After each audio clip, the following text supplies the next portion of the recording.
Good morning, everybody. We will call to order our recess meeting from June the 7th. As we work through our budget today, we'll be looking at the various items that have been presented and trying to make decisions on whether or not we will fund them and where the funding source will be. So at this time, we're going to turn it over to the county manager and guide us through this. Thank you, Mr. Chairman. As you can see at each one of your desks, you'll see a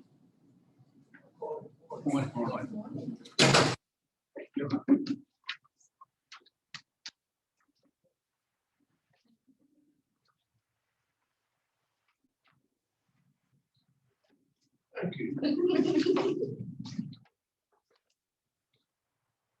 Commissioners, at each one of your desk places, you'll see a spreadsheet that has capital outlay items, personnel items, items from the American Rescue Plan, public schools, and organizational requests. We'll go over those as we move down through the list, and as usual, the board can decide whether they want to approve the request, deny the request, or put off to a later date on making the request following more information. So having said that, we'll start with the department requests. That's capital outlay requests on your spreadsheet. Ashley, can I share my screen? Yes. Wait a minute, I'm not even sure. That's can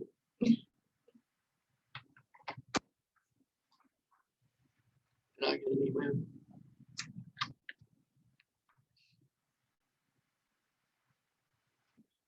Did it come from you?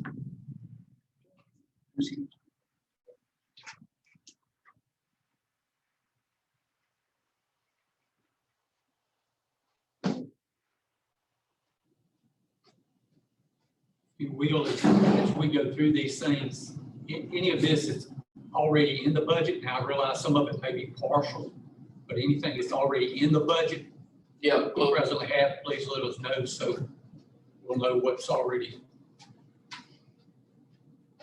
and as I go through here, if I miss something or I misspeak, please correct. Okay. We'll discuss this after we do that. Yes.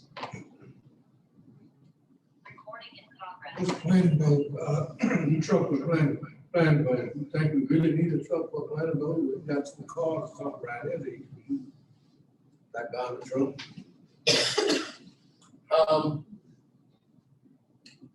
Yeah, I think that's a good point. We can certainly go through that as we move through the. He's going to share his screen and we're going to go through each item. Okay.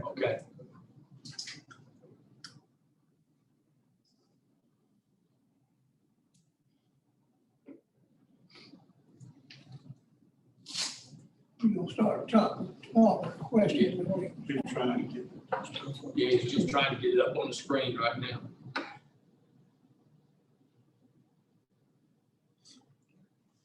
Can you hit continue on this, Ashley?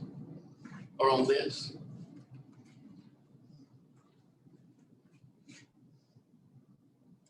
All right.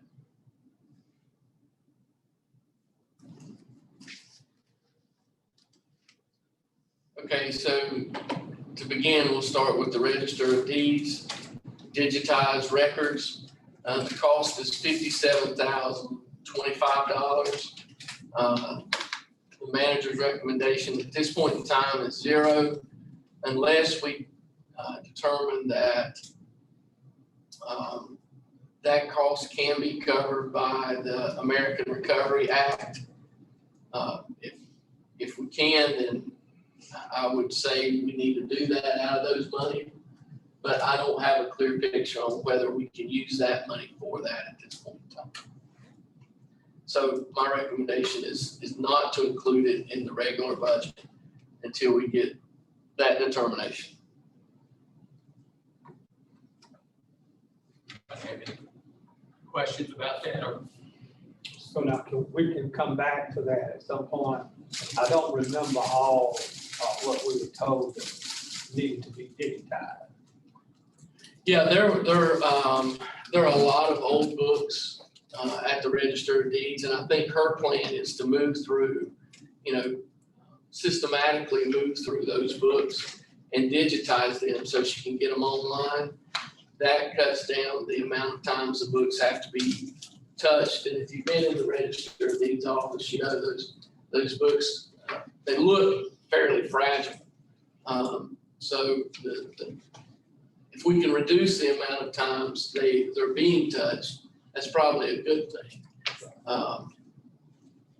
Then don't we have some other departments that got stuff that needs to be digitized? We do. We have the Health Department and DSS both digitize records.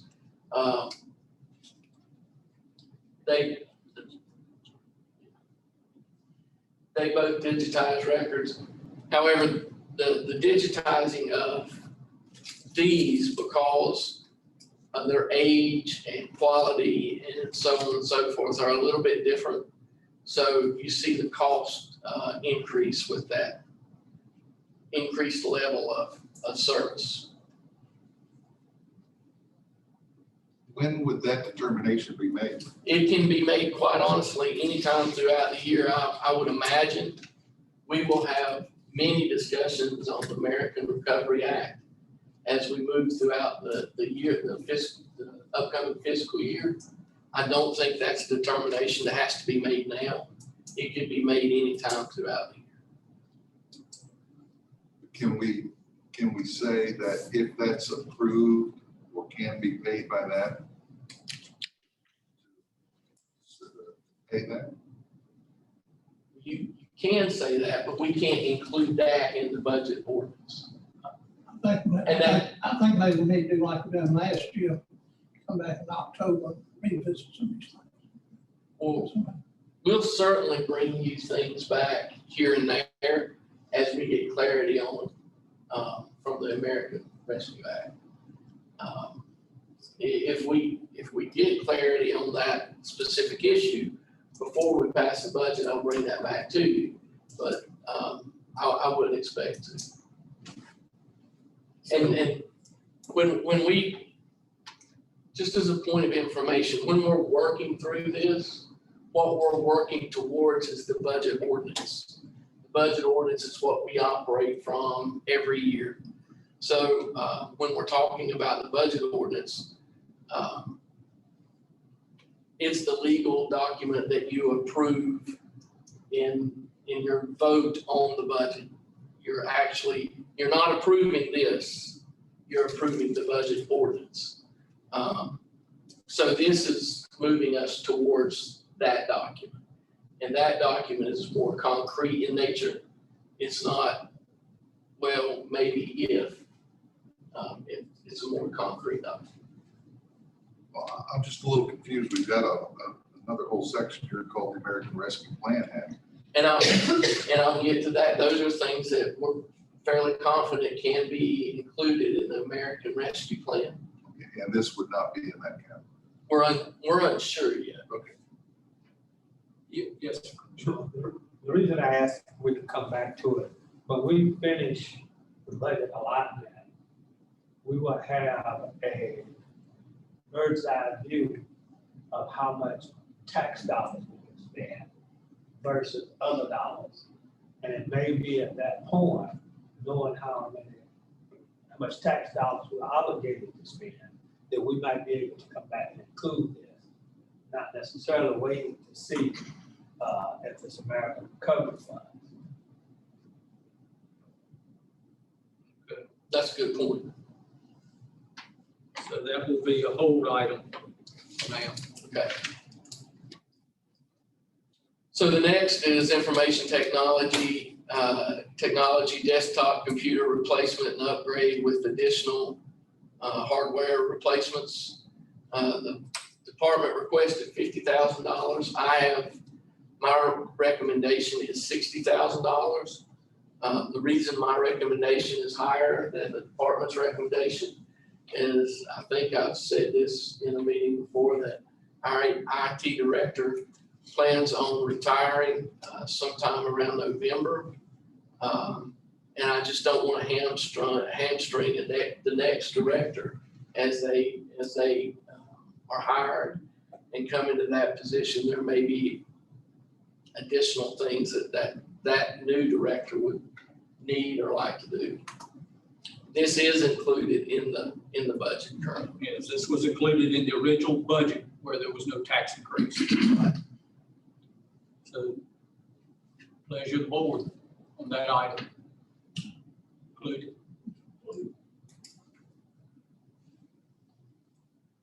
Everybody good with including that? I mean, it was in the original budget with no tax increase. That amount, good? Yes. Okay, all right. So we're good on that. Okay, so next we have maintenance, restripe parking lots, replace windows in the ag building, gravel, 2 lots at Cats, pave 911 parking lot, and a Hustler hydro drive mower. Restriping the parking lots, replacing the windows in the ag building, and the Hustler lawnmower are included in the 69.8 number that you see. All of that is included in the 69.8 number. Currently in the budget, restriping the parking lots, replacing the windows in the ag building, and the Hustler hydro drive mower is included. You, The 911. you are gonna look at, getting a price on contract more too. Yes, we are. The 911 is the one that's addition. So paving the 911 parking lot and paving 2 gravel places at Cats is not included.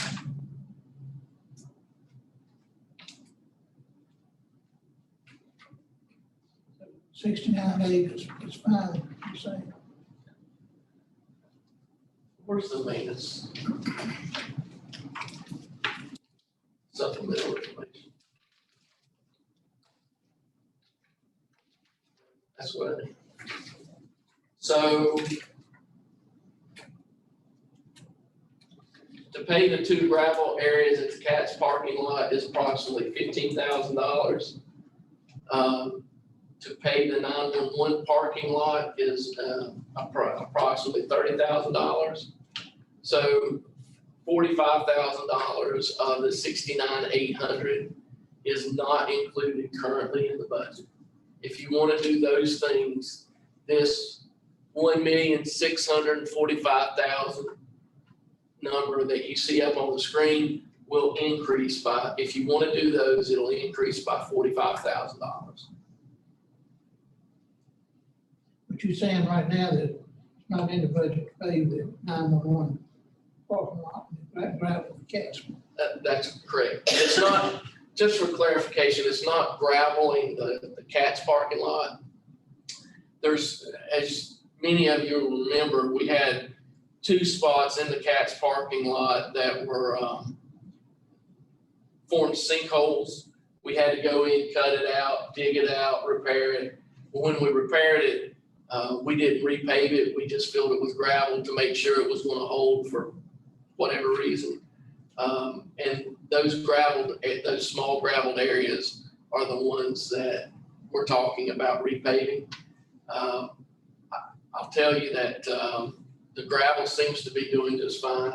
I've not had any complaints about the gravel Well, being. can we put some more gravel on it, re-gravel it, put some more gravel on it?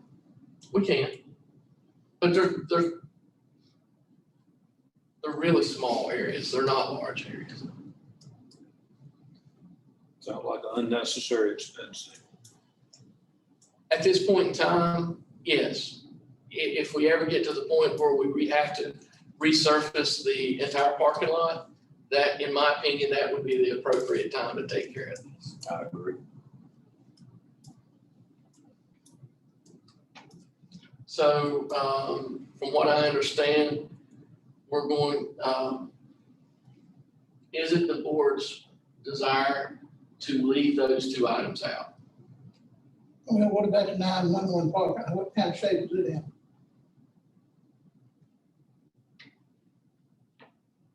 Most of you have been in the 911 parking lot. It's the poor. It's not great, the parking lot's not great, but it's still usable.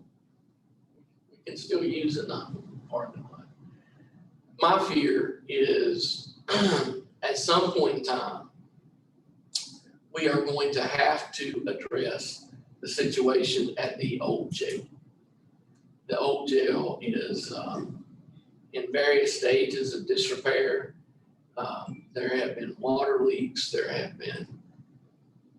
there's just all kinds of issues with the old jail. Do we use that building? No, we do not.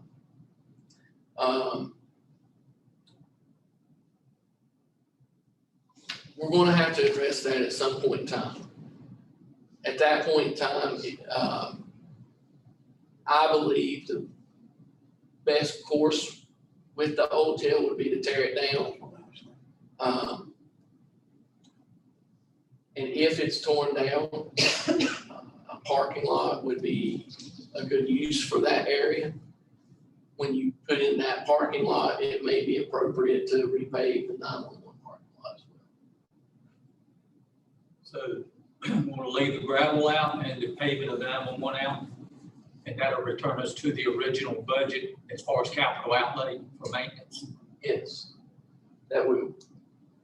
That good with everybody? So that drops us to 24,800. No, it stays 69.8. No, it does. It reduces the 69.8 number by 45,000. But it does not reduce the fund balance required that you see on the right. The fund balance you see in red on the right is is a number taken from the original budget, minus a few items that we've been able to include in the American Recovery Act. And I'll cover those when we get to that. So the manager's recommendation is 24,800. That's correct. 24,800. Since you mentioned fund balance, did we take anything out last year? I understand we have a hefty fund balance, 27%. You appropriated close to, you appropriated about $1.8 million last year, all of which will be returned to the general fund, and about $200,000 will be added to the general fund. So if the budget were to pass as is right now, on the manager's recommendation, you would be appropriating less than you appropriated last year. We have about 27% in it. Okay. We'll email that fund balance percentage out to you before the end of the day. Also, just give us, Assigned and unassigned. yeah, assigned and unassigned. Because the unassigned is what we got to work with. Right. All right, so we'll have, leave the gravel and the two lots out and paving, the 911 center out at this time. Mr. Chairman, Yes, I know we've got these broken down by categories, and we're talking about capital outlays. But while we're in maintenance, could we not also talk about personnel needs and maintenance? That's fine with me. We have down at the bottom under personnel, we have a request of 2 full-time positions, 1 cleaning crew and 1 grounds crew. Y'all mind just going ahead and cover that since it's in maintenance, or do you want to wait and do all the? All right, if you'll just give us a summary of those positions or what you. And how many people we got in maintenance currently? Currently we have the director, supervisor, 2 grounds maintenance people and 2 cleaning staff. That's it. Well, Calvin's out in it. Is that including Calvin? He's out. It does include Calvin and Jelani, which both are currently out on leave. So I thought you mentioned that at the last session, and that's why I thought that we could handle it. Let's look at it together. The needs of the county. We can kind of get a feel up in the capital part, but on the personnel part, we really need to dive deep into personnel needs for maintenance. So just so the board's aware,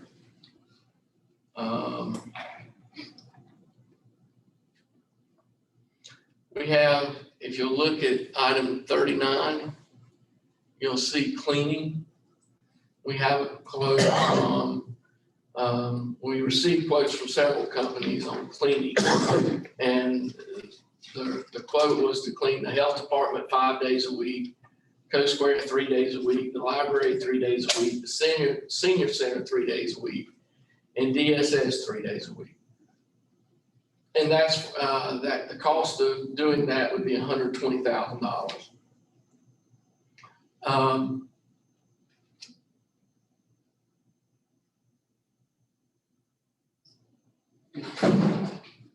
So is that, what's all involved in that cleaning? Is that above our abilities to clean? It's currently above our abilities to do that. Now, and this is my fault, it's not a reflection on the finance department. This should be down under the American Rescue Plan Act. So is it gonna mess anything up if I move it down? Would American Rescue Act cover there? Yes, it would. So my question would be, will we not be better if we can cover that under the American Rescue Act? Will we not be better off hiring personnel and training them and buying the equipment to clean properly, and they be assigned to those buildings? So what you're doing, if you do that, you're creating a reoccurring expense that's more expensive than $120,000. Just for the cleaning required for these buildings, and these are our public facing buildings. These are the buildings that the public comes in all the time to do public type business. Or to participate in programming or events, those kind of things. And this, how many cleanings is this? This is 5 days a week for the health department, 3 days a week for the others. Okay, And that's what the departments have said they need. okay. So these departments had meetings and discussed what they needed to bid out before we bid it out. So with that, it would reduce the need of our regular general cleaning staff.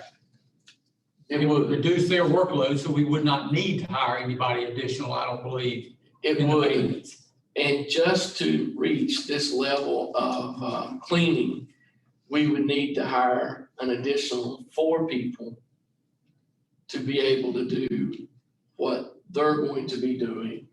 Those 4 people, not counting cleaning supplies and anything else, just from a salary and benefits standpoint, would reach somewhere around $150,000 to $160,000 a year, which would be a reoccurring expense that we could not cover through the American Rescue Plan.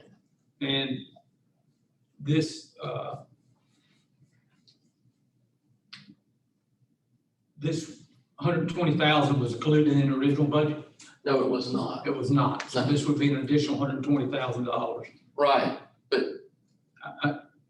Yeah, I get you're it. correct. But this 120,000, this proposed contractor, what type of wages are we talking about? And are we talking about health insurance? For us, No, for the people that they hire. Oh, I'm not sure. I think we need to ask that. You know, some of these federal dollars got certain rules. And I don't know where they're talking about hiring these people. Hopefully they would hire them from here in the community. But you don't want to put people in poverty level jobs, no insurance, et cetera, so that a contractor can make money and we can save money. I mean, that's just something I think the board needs to consider. Well, I think before we hired a contractor to do this cleaning, there would definitely be some parameters for that contractor from us as far as not only what he does, but I would assume a contractor, if he's a cleaning contractor, he's gonna have the necessary insurance. I mean, I think that would be something we would wanna make sure he does, or if not. Insurances and things like that, yes. Business liability insurance, yes. From, I think what Mr. Hall is referring to is health insurance for the employees and what the level of pay is and how that level of pay equates to the regional average, the state average, and whether or not we're able to use the American, if there's any restrictions on wages and benefits associated with the American Rescue Plan. I have not read any, have you, Melissa? That doesn't mean that there's not, that's just something that we'll have to look into. Can you make a note of that? And I'm not concerned directly about direct restrictions because these dollars are temporary. But I am concerned about the indirect, well, the restrictions that we would want in our community. They're just, we need to start thinking about paying people at reasonable levels. And we need to insist that our contractors do it at reasonable levels. And we need to consider that our contractors provide health insurance for their employees. Because what will happen is you'll get a contractor in,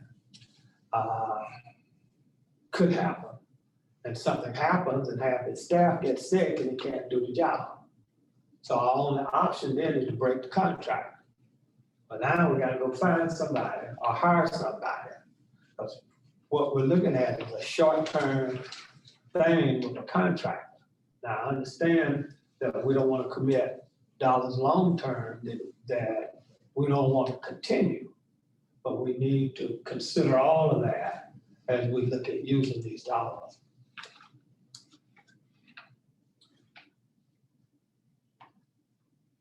Okay, so until we make a decision on that amount, I think we can just go back, unless you have something further on the employees, on the personnel, we can go back to the top of this list. Yes, because we won't necessarily make a decision right now. It's just food for thought as we move forward. Okay. All right, so we'll move back up to the region. So we're at line number 8 on my spreadsheet on the screen. Maintenance, HVAC maintenance. We originally, the manager's recommendation was $36,100. The board has decided to put $50,000 in a line item just in case. So this is a $50,000 maintenance line item for HVAC maintenance and replacement. The 36,100 is what he had requested for ones that need to be replaced now. Right. My suggestion was, let's put a little bit more on that line item so that if he has a unit go down or he has to replace something with that unit, he doesn't have to wait till we have a meeting in order to get it taken care of. That's what we decided the other day. Okay. So is everybody good on that line item for maintenance on the HVAC? Yes. We know we've got all those units that are old that are gonna be going. Use is lit. Any Any other questions on that? Okay, so County Manager, that one's good. So the next line item is sheriff armored vest fingerprint machine, $16,837. You have it in the budget. It was included in the original budget. How many vests does that cover? Do you have some? He didn't give a, Yeah, he he gave a did. number. I'm not sure. Many times the armored vests are covered through grant funding. So I'm not sure about this. As we move through the work session, I'm sure we'll take a break or two. During the break, we can make a phone call and try to find that information out.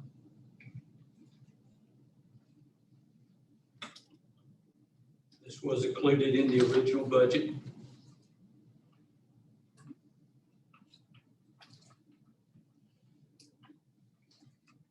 Any issues with keeping that in, or do you want to, I keep it in.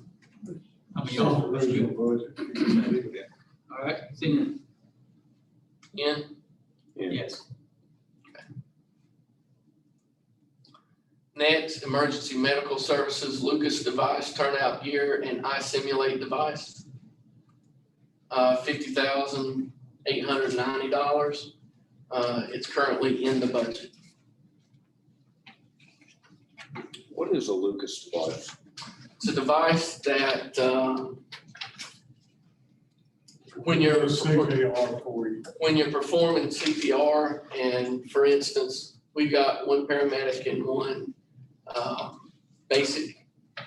If the paramedic and basic are transporting somebody who needs CPR to say Durham or even Danville for that matter. You know, CPR is a labor-intensive act. The Lucas device performs the CPR instead of the paramedic or the basic having to perform it as they travel or maybe on scene. Okay. Gotcha. Even in, At least he didn't ask for a new EMS building this time. I think he did, we just cut it. Oh. Okay, so that one's in. Yes. Okay. So we'll move on to vehicles. We have a truck for the planning department. He had $25,000 in his budget. The actual cost is going to be about $10,000, not $12,500. So my recommendation would be $10,000 for a vehicle. Does he need a truck? How much traveling does he do?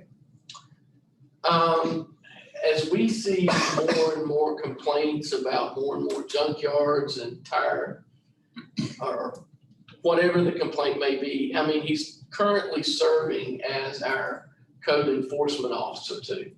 So, you know, that responsibility currently falls on our county planner. Because of that, and because of the new requirements with zoning, he'll probably have to travel quite a bit. What is the necessity for a truck over a car? In many of these situations, you find yourself in a lot of the roads in Caswell are hard to pass with a car without a four-wheel drive vehicle. Yeah, and he does have to carry the 8-foot signs. You When- know, When you, I want to bring this up, a minute, Brian. I know several years ago, we bought 15 of them Focuses walking behind the old courthouse.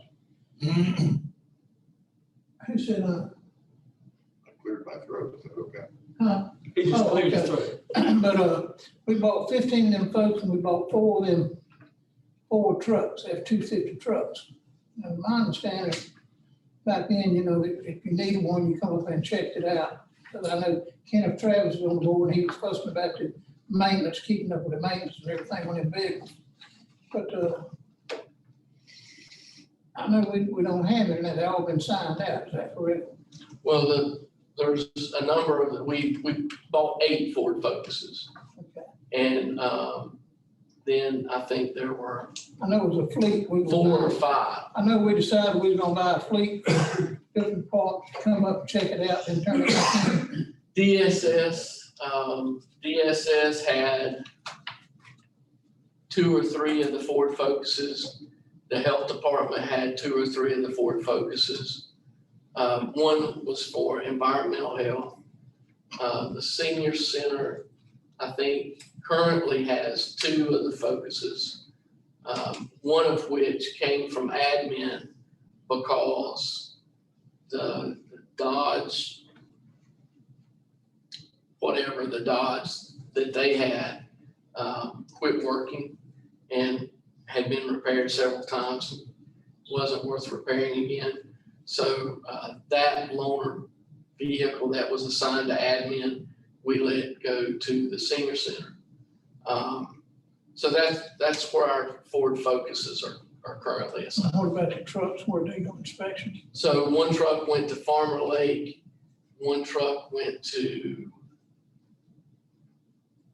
Building inspection. building inspections, one truck went to environmental health.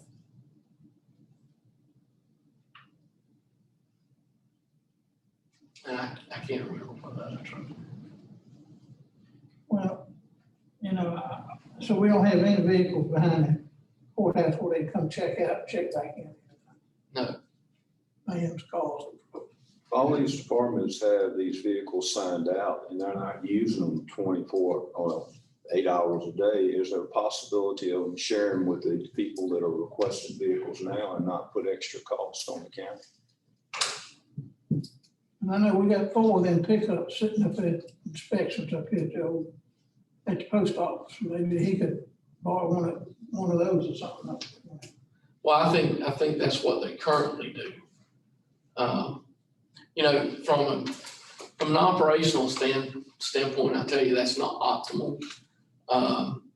Having downtime because you don't have a vehicle or a vehicle's not available is not, from an operational standpoint, it's not the optimal way of doing things. Doesn't mean we can't do things that way. Well, sometimes we have to strike the balance between optimal performance and cost and see where we weigh in. And as people are looking at the budget and trying to make the money go as far as we can, that's one reason I requested that information from you. You sent me that email this morning. Before we make a decision on vehicles, I would ask the board to give me time to look at that, and I can send y'all information as well, because I'd like to dig into it a little bit further and see what I can come up with. And we have a meeting with our fleet management on the Wednesday. 23rd. 23rd. And I really don't want to make any decisions on vehicles until after that meeting myself. But that's up to the board. It's fine, yeah. I want to get through that, hear what she has to say. And just my feeling on it, I would kind of like for us to maybe think about that, because I thought that's the way it was gonna be in the past, but I would kind of like for us to maybe have a few fleet vehicles for people to come in and check out and check back in. I think that's a very sound idea. We ought to really explore it.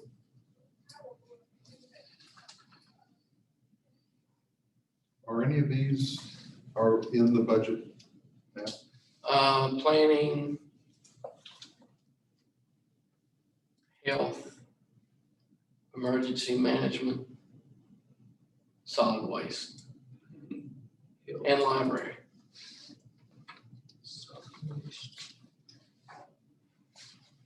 And I realize as we go through this process, certain departments, it may not make common sense for them to share vehicles, but other departments, it very well may be. How often does the library use a vehicle during the day? That's what I was going to ask, if we could, before that meeting, before we make decisions on that, if we could find out from like library, some of these other departments, no need to talk to health department or DSS because their vehicles, they've got to go out and go. But the ones that possibility that there could be some Sharon or whatever, maybe we need to find out how often they're using their vehicles, Okay, because that would, And and what they're we using. definitely, vehicle solid waste too. Yeah, I agree with that. But So no, if we could just ask them to provide that information as best they can to us, how often they use it, is it every day, what's it used for? And I'm just throwing this out here. I know you said the EMS need to pick up. well, emergency management. Well, now, all right. He's got a red truck down there, bought state funds, less than 60,000 miles on it. That's correct. He's got a white F-250. $8,400 was spent on it 2 years ago. It ought to be like a brand new truck. Then we bought that new truck last year for him. New pickup last year. Oh, that was for EMS. Yeah, so that's three. Then we got that Crown Victoria down there that they hide and keep in the back of the bay. That was used full-time by the assistant director of EMS. Assistant director driving that new show. He is now. Yeah, It was used by the assistant director before he got the new truck. but they still using that car because Barry made the statement he wasn't gonna give that car up. Okay. So I'm just wondering why they need another truck. Good question. Well, the red truck is a state asset. Right, So it was purchased with state money. Anytime the state needs it, we have to send it out. right. It goes wherever. So we could lose that truck at any moment. How often do they call for that truck? They've called for it several times. Several, meaning what kind of frequency? Depends on when we have natural disasters. If they pull that truck out and you have two others in the fleet, as you mentioned. So the F-250, F-250, the F-250 has 171,000 miles on it. And I know we spent $80-some hundred dollars on it a while back. But it has some significant issues. What did they do with the 8,400? Did they do the drivetrain? I mean, what I are we don't talking remember what about? the repair was. $8,400, you can do a heck of a lot of work on a vehicle's drivetrain. I know, yeah, I'll have to get Well, it exactly. stays on the road all the time. He drives it back and forth to home, drives it to the VR racetrack and back and stuff, so it stays on the road right now. And that's the other thing I want to have time to look at that email for, the driving back and home of the county vehicles. I really want to dig into that and who's taking what, where, and how many of them are necessary to be doing it. That adds cost of gas back and forth, that adds wear and tear on the vehicles and an increased chance of being in an accident, making their insurance go up. So I want to have time to look at all that before we go further into all these decisions. That's fine. The email was sent to the entire board. The yellow denotes take-home vehicles, red denotes ambulances. You got the mileage on all the vehicles. So you have all that information sent in your emails currently. Appreciate And it. I'm just pointing out, if y'all want to buy the truck, it's, you know, whatever y'all want to do, I just want to vote that, I'll just point this stuff out. Y'all do what you want to do. All right, so we can hold off on all the vehicles right now. Okay. Commissioner Hall, Yes, notwithstanding the decision on what we buy or lease, we do need to have a policy, if we don't already have one, on what vehicles are driven home. We do. And that policy is attached to the email as well. Okay. So we need to revisit that if necessary at a regular board meeting. And that was most recently passed in 2018 when the board approved the personnel policy. Oh, are you talking about the fleet management? Are we possibly thinking about changing fleet management or what? Just having a meeting? no, they're coming back, they should come back every year to us on the vehicles that we now have Enterprise. to tell us what we need to do with those vehicles, whether, however many years we've had, whether they need to come offline and replace them or, so she'll go over all that as well as any possibility of new vehicles going on the lease. And an interesting point to the board in digging into it, I asked Brian Miller about getting competing bids on the fleet management. And he informed me that we get the best price already by state law. We get a low cut, so there's no need to bid that out. Yeah, the vehicles that are purchased off state contract. But it is certain vehicles we do need to purchase. You know, like with solid waste and I think one, two more.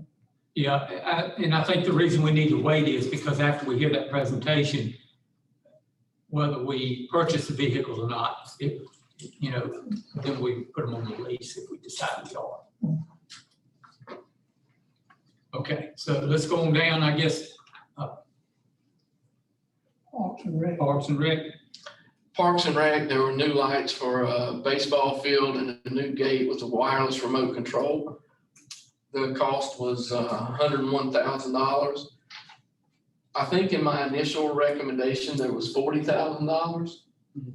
The Parks and Rec director came back and said it would be at least $86,000. So with waning participation of Parks and Rec, and basically because of COVID, and with us being unsure about how quickly that's going to pick up, my recommendation is 0 at this point in time. Yeah, I would like to hold off on that too, because I think as long as just keep a check on the poles that we have, make sure we don't, you know, if we get any poles that need to be replaced, those wooden poles, we need to do those for safety reasons, of course. And we've replaced, I think, 2 or 3. There's been several pole replacements. I know of at least 2. Yeah, I think it's 2 or 3 that have already been replaced. How much is in the budget now for that? $40,000, is that correct? 40,000. But the plan in talking to the Parks and Rec director is take the lights off one field and put them on another field and then replacing the lights completely on the one field we just took the lights off of. And to do that, it's going to be about $86,000. So if we wanted to replace the lights, currently there's $40,000 in the budget for it. We would have to include an additional $46,000. And I'd like to hold off on that because I'd like to see, first of all, whether participation picks up. And plus, I know he's done a lot of work trying to get tournaments in here and different leagues, tournaments. You know, I'm not sure we can justify putting in new lights when those lights are sufficient at the time. But that's my opinion. I agree. So we're good leaving that off for now? Okay. All right, so 0 on that.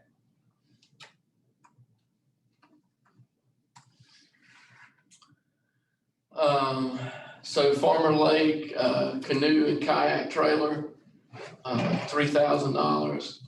Commissioners, I'll tell you, having walked up that hill many times, is not an easy task. And having a child to have to pull a canoe or kayak up that hill, in addition to that, is a chore. I would definitely recommend a canoe and kayak trailer. Yes, it's currently in the budget. I'd say leave it in. Okay.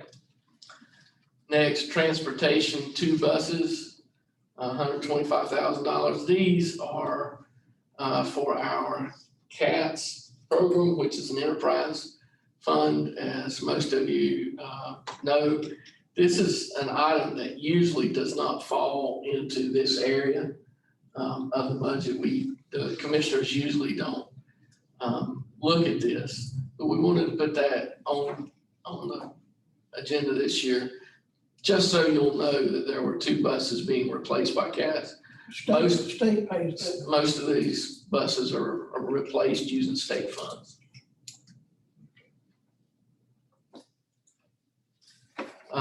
Next, we have public health, increased lighting around the health department, all-wheel drive vehicle renovation and relocation of CAT program, creating fixed testing and vaccination site in Yanceville, creating circular drive with overhang at front entrance of the health department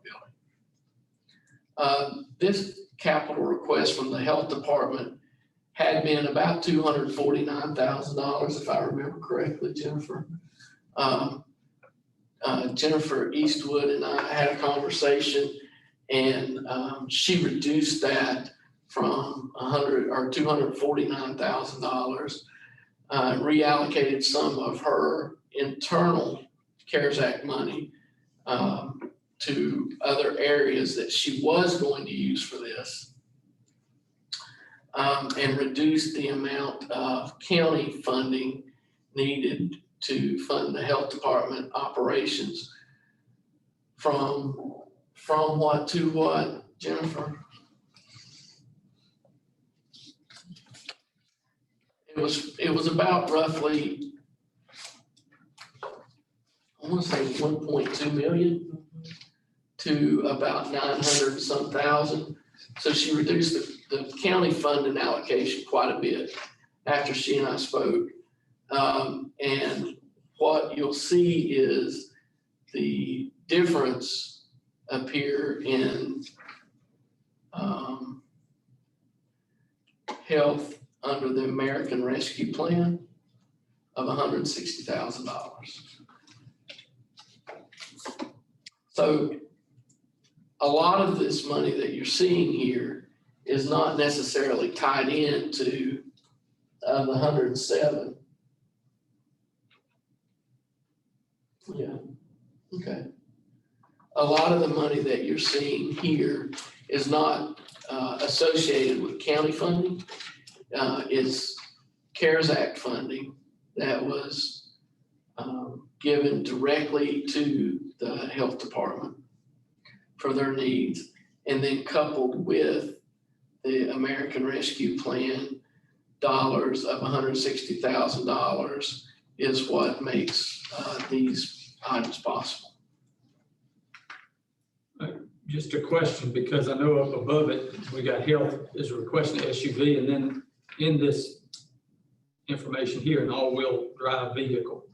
Yeah, there's actually two vehicles, two all-wheel drive vehicles being requested. That's correct. But, Is that four-wheel drive or all-wheel? All-wheel drive.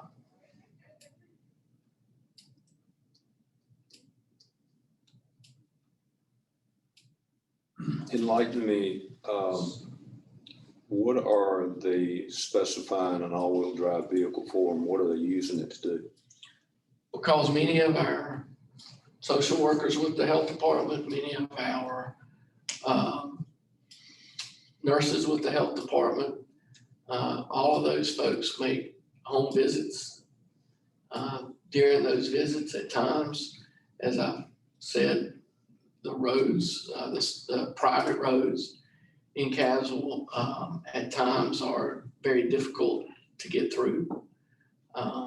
They still have to make visits on days when, we have inclement weather.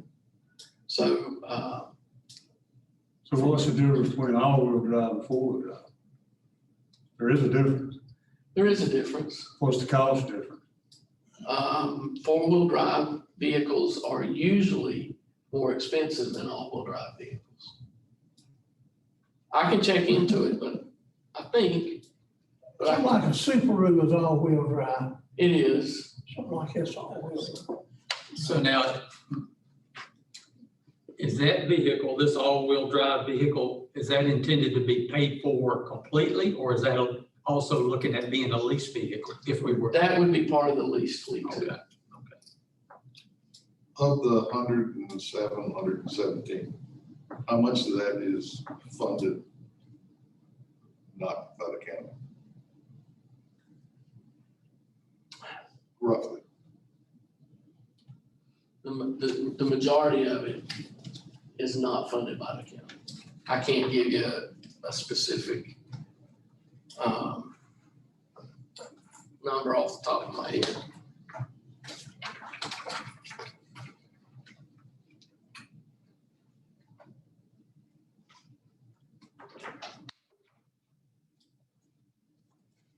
I think that would be kind of. So here are the revenues you can see for the health department. you can't see that. No, even if they were there, Revenues from the health department are 975,000 roughly.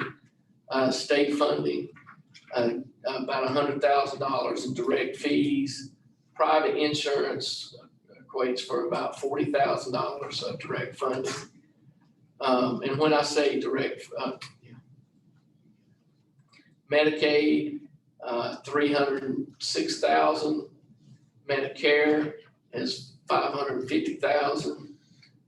And then county appropriation is 936,000. I will tell the board, that we expect a cost settlement, correct me if I'm wrong. We expect a cost settlement check for the health department somewhere in the neighborhood of 170,000. 187. 187,000, have we got it? $187,000, we're expecting that, which will further reduce the county appropriation for the health department. So, we're actually looking at, instead of the $1.2 million that had originally been in the budget, at about $770,000 for health department operations. I went a long way around talking about, did I answer your question? Well, you answered it, but not in the level of detail I was looking for.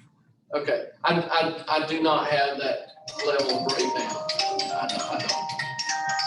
I will say that I asked the health director to go back and take care of anything out of CARES Act money that she could that would reduce the county appropriation.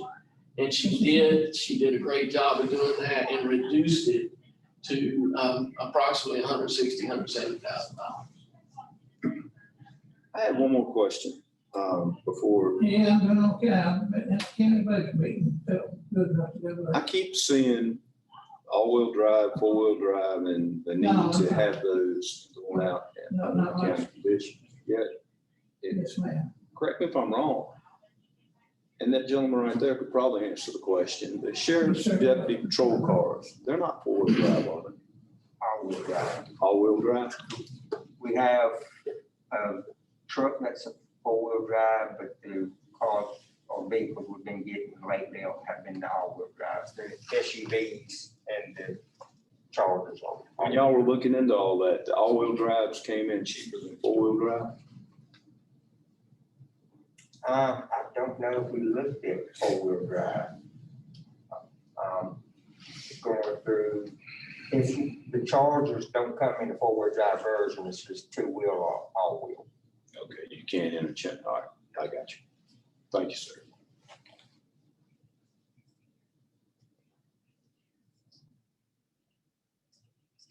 Yeah.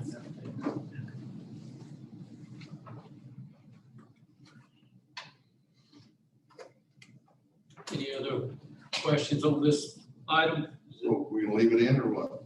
And I'll just throw in one extra note that, with public health has their own board. And, the health department, the Board of Health has already approved this in the health department budget.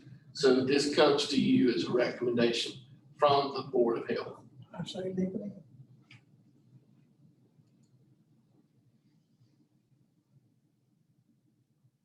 Leave it in or? Leave it in. Well, wait a minute, are you pulling the vehicles out or are you leaving them in? No, leave it in. You're leaving them in. But until we, If you're pulling the other vehicles out, you're going to pull these out. I would recommend pulling all the vehicles out, period, until you hear the presentation on the 23rd. And I think you'll be able to make a really good informed decision after the 20th. I think what you'll find is we have a large amount of equity in the current vehicles we have, and that will affect our lease pricing as we move forward if we choose to turn those vehicles over. That's the only, The old Crown Victoria, we're gonna keep for public auction. Yes, and that's the only other vehicle in this information, side ambulances, which we can't lease anyway. right, that's correct. So, yeah, so we need to just wait on any vehicle until after that meeting on the 23rd. There he is, at the high sheriff. Come on in. You hear us talking about you? Yes, sir. You got the birds. So, and not to use up any more of the sheriff's time than we have to, I think he's probably here to talk to us about armored vest, fingerprint machines. So Sheriff, would you like to talk for a minute about those things? I guess I'm holding the stand at, so I just. Well, there's your podium. You got your cover. Yeah, real quick. Podium right there. Okay, what you want to know about the armored vest and the, The first thing that I'll say is the board has already said to leave it in. Okay. So to leave all of it in. So, amen. so half of the The armored vest is, grant fund. it's grant funded and it's reimbursed to the county. Now, where it goes when it comes to the county, I don't know. Where the general fund usually, That's great. that's the general consensus. And then the lifespan of armored vest is 5 years. Yes, the warranty on them is 5. Okay. So the county's liability starts after 5 years. So every 5 years, if I get a vest this year, I get a new vest 5 years. And those vests have to be fitted to each individual officer. Each vest is fitted. Each vest costs at around $600. So every time you have employee turnover, you lose $600. $600 going out the window. Yeah, okay. Yeah, we can't reuse that. Why the sheriff, if we ask him about the cars and stuff. The sheriff's vehicles are not in this list, Oh, it's not. are they? No. No, the sheriff's vehicles are not part of It was 12 cars, right? Yes, well, Don't stop. it. He, just for clarification, he originally asked for 20, yes, but 12 are included in our present budget, yes, 12 are included in. 12 included. in our present budget. yes, sir. How you doing, brother Carl? I ain't seen you in a while. How you doing? Well, I'm getting there. I had my port put in yesterday. I gotta start treatments next week. Where? One, I'm getting there. one day at a time. Just finished radiation. Yes, sir. Any other question on armored vest or fingerprinting machine? Tell me a little about the fingerprinting machine. How does that work? It's like, what does it do? I'm sure it's changed a lot from the old school way of ink and on your finger and. Yeah, we have an automated fingerprint machine that meaning that they roll fingerprints just like they did back in the good old days with ink and pad, but they it's on a glass. It's on a piece of glass, and it takes a photograph of your fingerprints, and then it prints it out on a card. Those machines cost about $100,000 a piece. APIS machines. We put that capital outlay of $7,900. I can't remember exactly how much it was, just for a portable one that, because we received those, we have 2 of them. One in jail, that's brand new, and the one that we have up front for concealed weapons permits and jobs and stuff like that. But that one is, they don't make that one anymore, and they don't even fix it. So we put that $7,000 in the budget. If we could get a small one, someone like that laptop, and to get us through. But like I said, concealed carry permits, they go up and down. So some years, we don't have that many, and some years we have too many. So now who am I to say what's too many? But we have a lot. So So we try our best to, we just put that in the budget 3 years ago, and it just stayed in the budget because the machine kept, it's still living. So if we need a new one, it probably went up, but we can find money somewhere else to try to figure out to pay for it. Thank you. Thank you, Sheriff. Yes, sir. Can you lift the fingerprint off that Mountain Dew can sitting there with there? Probably not. I know you see it on TV and they solve crime. They solve crime in an hour, but no, and now the fingerprint machine is different from, you get latent prints, but if you get it from the individual, but we probably had to send that off to the SBI lab. And they can do some wonderful things. Okay. No, you go ahead. I was asking because we have a lot of people throwing out trash. And it's got to be the same people. There's no strangers driving through my neighborhood throwing out beer cans and Mountain Dew cans. Yes. They got to be my neighbors. They're not strangers. Yes. So we can catch about 10 or 12 of them and put them in our database all over the county. Within 6 months, we can stop all this trash from being thrown out. Yeah, so we had a wonderful meeting about this. Commissioner Dickerson, the county manager, and solid waste director last week, and with the honorable DA, trying to figure out what can be done about the trash dumping, and can we do some, it's back in the commissioner's court right now, but I think some of the ideas that were passed around last week, we probably can help us solve some of these problems in the county with people who don't have no respect for other people's property and who don't have respect for just the beautification of Caswell. So we just got to make sure that, the people that we do catch, we try our best to make sure that they don't do it no more. But the problem is they'll just go down the street and do it again. And because I gave the example, me and my wife and another person picked up 13 bags of trash on the side of Mineral Springs Road. And Mineral Springs Road, that's where I call home. But the problem is it was 13 bags of trash that we picked up on the side of the road. So, and it's worse on Hodges Dairy Road and on Marshall Graves Road and places like that. Them long stretches of road, people just throwing trash. So if we can catch somebody, we try our best to hammer as hard as we can just to make sure it serves as a deterrent that they don't do it no more.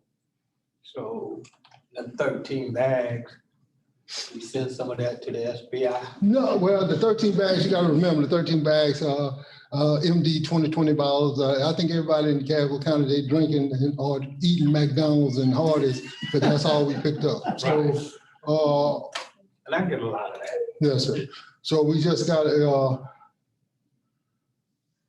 we're going to do our best until other people start doing better. So that's all we can do. I guess I've been watching too much TV there. Yes, sir. Well, we can't. Murder rappers, we ought to You be better catching switch over to somebody. soap operas, man. No, sir. No. I don't think we can pull DNA and all that other stuff. We probably could, but SBI wouldn't do it for us, I don't think. So we don't have that capability at the Caswell County Sheriff's Office. Yes, sir. I won't delay. God bless. Thanks, Sheriff. Let's get this 911 done and then we'll take a quick break, okay? So 911 communications, carpet for training, conference room, replace Sally Port and gate. Replace Sally Port gate. You got that in the budget. That's currently in the budget. Yes. That's the gate behind the building on the side. They have to open the whole gate instead of having a door to go through. It's a pain in the butt. Why do they need a salad for it? Huh? Why do they need a salad for it in 911? You have telecommunicators that work 24-hour shifts. The Sally Port at the, at 911 is used as a secure entrance in and out of 911 for telecommunicators. Be more secure going front door. Where the lights are. Well, if the weather's bad, snow and all that, they can pull in there and then just walk right in.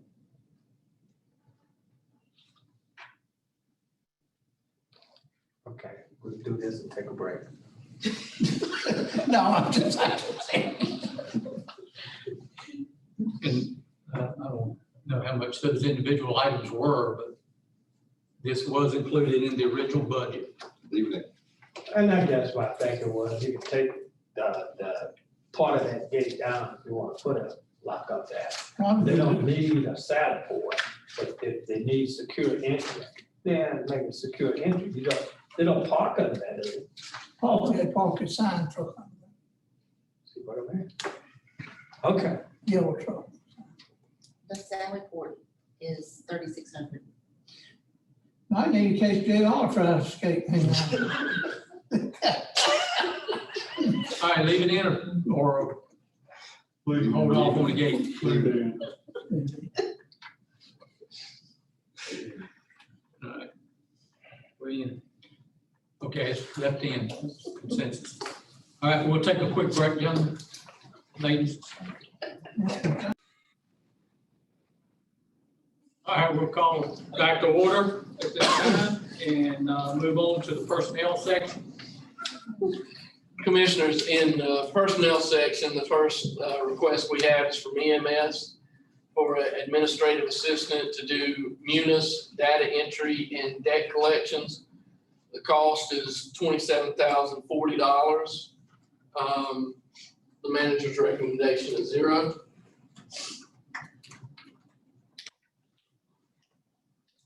I think you heard during the EMS department head presentation, the need for the administrative assistant.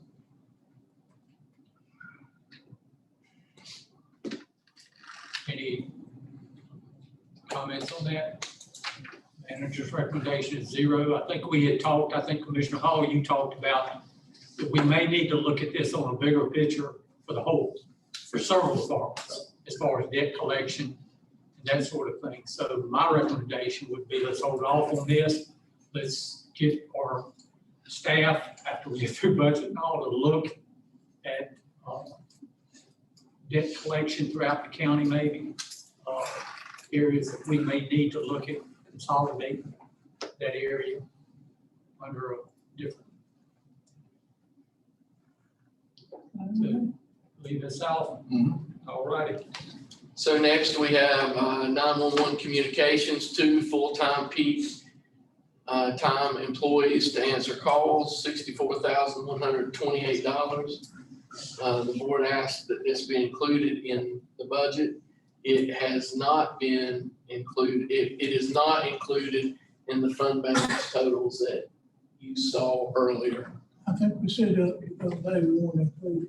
Yes. 64. Any questions on that? Leave it in. Leave it in.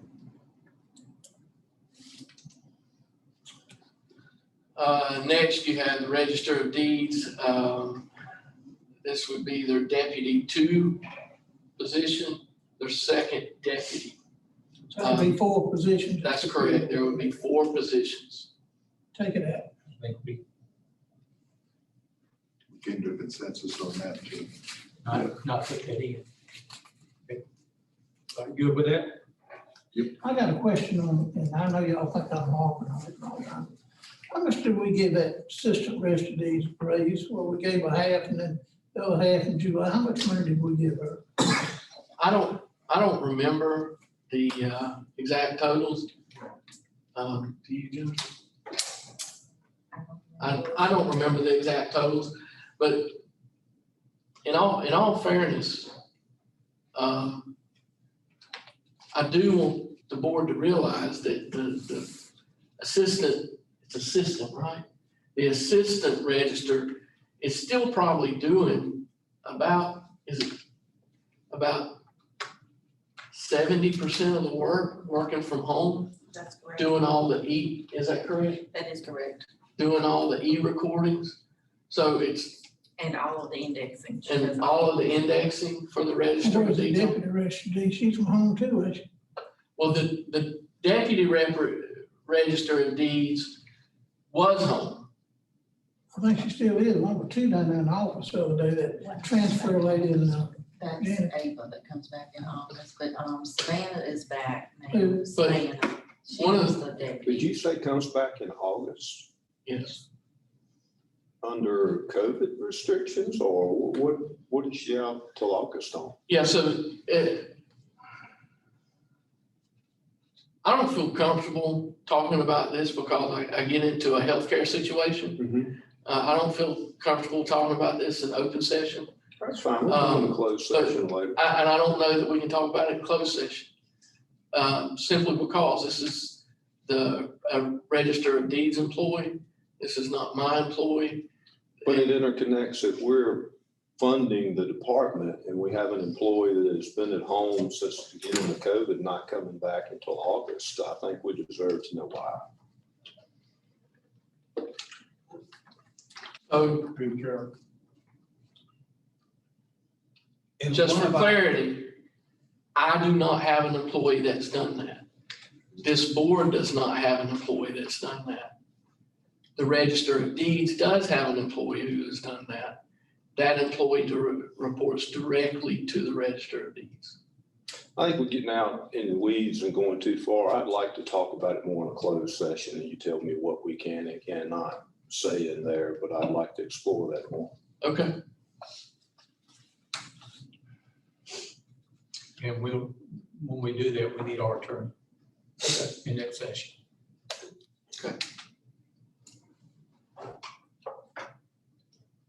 but you're not funding that fourth position, right? I do not have it in the budget currently.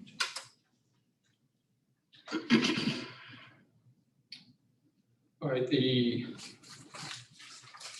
maintenance, I think we're gonna on hold until we make a decision on the cleaning and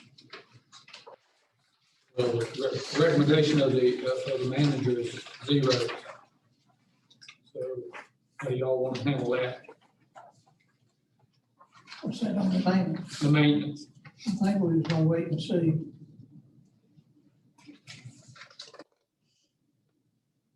I think he's gonna wait and see about the mowing when you run. That's correct. And that the cleaning, you know, have the cleaning done by contract. so for now, we'll approve what's there, is that the manager's recommendation of no. That's correct. Okay.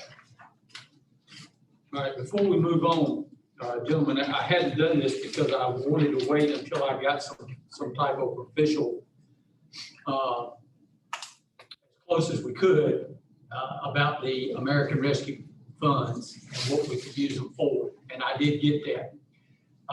This board, for the last 4 or 5 years, has talked about the need for an assistant county manager. With the American Rescue Plan coming, and if we do end up signing and staying with the opiate litigation, the work that our county manager is going to have to be involved in is going to increase quite a bit because of the requirements of those projects. Plus, I think I shared with those of you that were here, but I'm going to pass them around in case you don't have one. These are the responsibilities that our county manager, you got one, front and back of just his regular duties that he does on a regular basis. The good thing about this and the American Rescue Funds, and this is what I got back from NACO after about 3 weeks that they researched it and checked on it.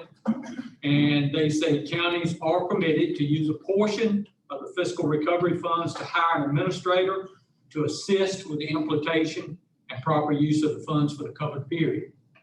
I believe through what I've read that we could actually cover the entire cost of that position with those funds.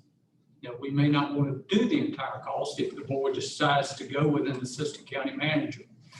These funds will be for 3 years. At the end of 3 years, if the board decides they don't want to do an assistant county manager anymore, then the board would vote that way and reduce force. But as you can see, our county manager, his plate's been full. We talked about it. I know Commissioner Hall, back in 2018, you talked about having an assistant who would be assigned certain areas. This person would still report to the county manager. He would be hired by the county manager, but he would be assigned primarily to run front on a lot of this COVID money, this American Rescue Fund. And if we do the opiate litigation, he would also be a front for that for our county manager. It would help relieve him, plus other duties that our county manager would assign him to help relieve some of the duties. You know, what we forget is every email that comes in through the county, every phone call, complaint is going to cross his desk. And we know, no fault of his own necessarily. There have been times when he has not been able to get the information and get it back to that request as quickly as we would want, as this board would want. He has all these departments that he looks over, all these employees that he supervises, plus just the routine of his day, plus everything this board assigns him to do. I think we have a great opportunity here for really, I believe, at no cost to the county for 3 years, to hire an assistant county manager. And so I just want to put that out there and let the board decide. But again, I think this is a prime time. It will help us in the care of our employees as well as the care of county business. So I can see a great need for it. I think now's the time to do it, you know, if we can get that money to help pay for it. And I know Brian's plate is full. I don't know how he does what he does. I can see a real need for it. Even small as the town is, they got assistant town managers. Other comments? I fully support everything you said. And what do you need to do this? Do we need a motion or consensus or what? You have an idea And what the salary, you don't know what the salary would be and all that stuff. Brian, I think we talked 50 to 55,000 tops right now. Is that the total package? No, that would be salary. Benefits would be another 7, and 11, 18%. So 65,000 ought to cover it. I would think so.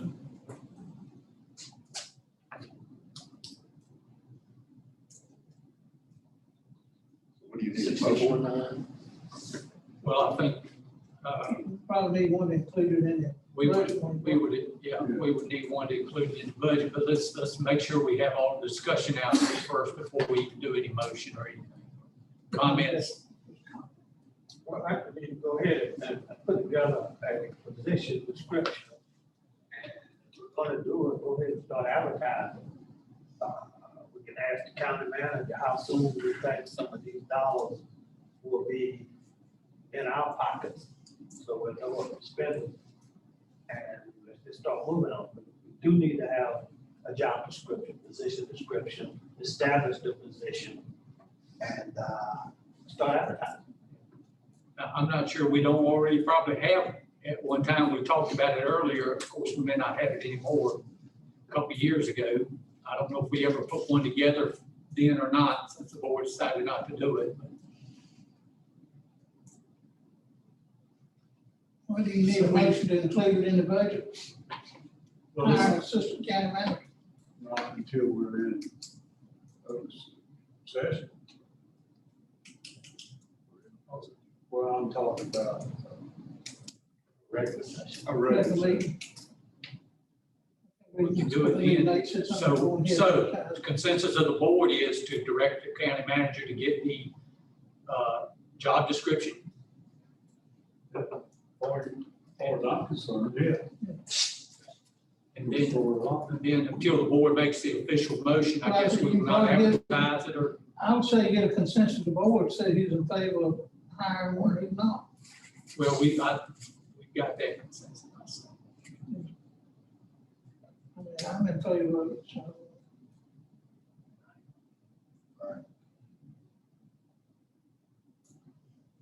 So you go ahead and get the job description. I guess we'll wait before advertising until we do an official, And cost proposal, yeah, and the cost.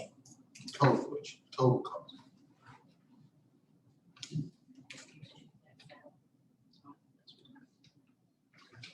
I'd like to say one thing, there's in my mind too, if I do something, but I had in my mind, like I'm a lawyer, to be a lawyer and an assistant county manager to the county. You know, I think it would, you know, even after COVID goes out, there would still be money up there to do right after there. That was one of my things, I think behind the church, that to accomplish the county manager and maybe long term for the county. Actually, balance it, and get paid for themselves. And with this money you talk about, yeah.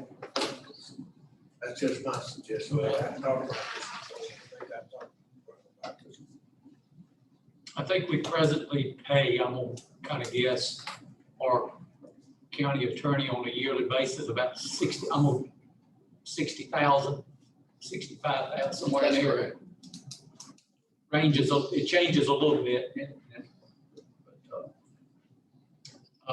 My only concern would be, number one, thinking about an attorney or a younger man coming out of law school.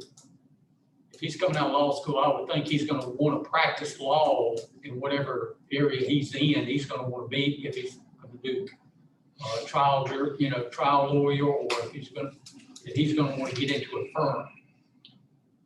But I don't know. I don't know if we can find something. So I might find some more to advertise in 5 years. Just don't. Good work. Well, we think on that as well, so just go ahead and get that job description done, and then we can talk about that. All right? Sure, absolutely. So the next,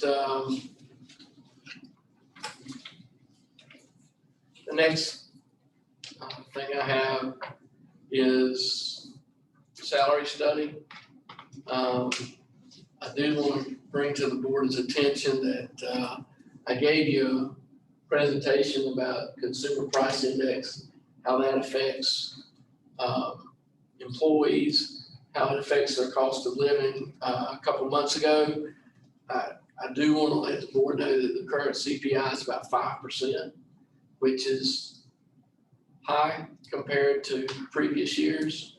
So I'll just ask the board to keep that in mind,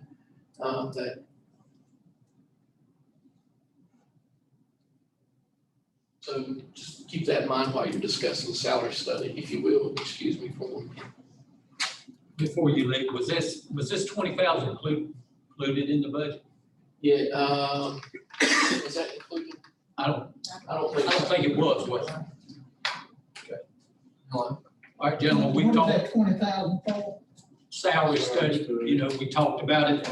We've had a couple of discussions. Yeah, we had a discussion, but clarify the salary study. That's simply to look at the salaries of the employees and how they stack up with other areas. And it's no study of like job savings, any software improvements they might be able to do with it.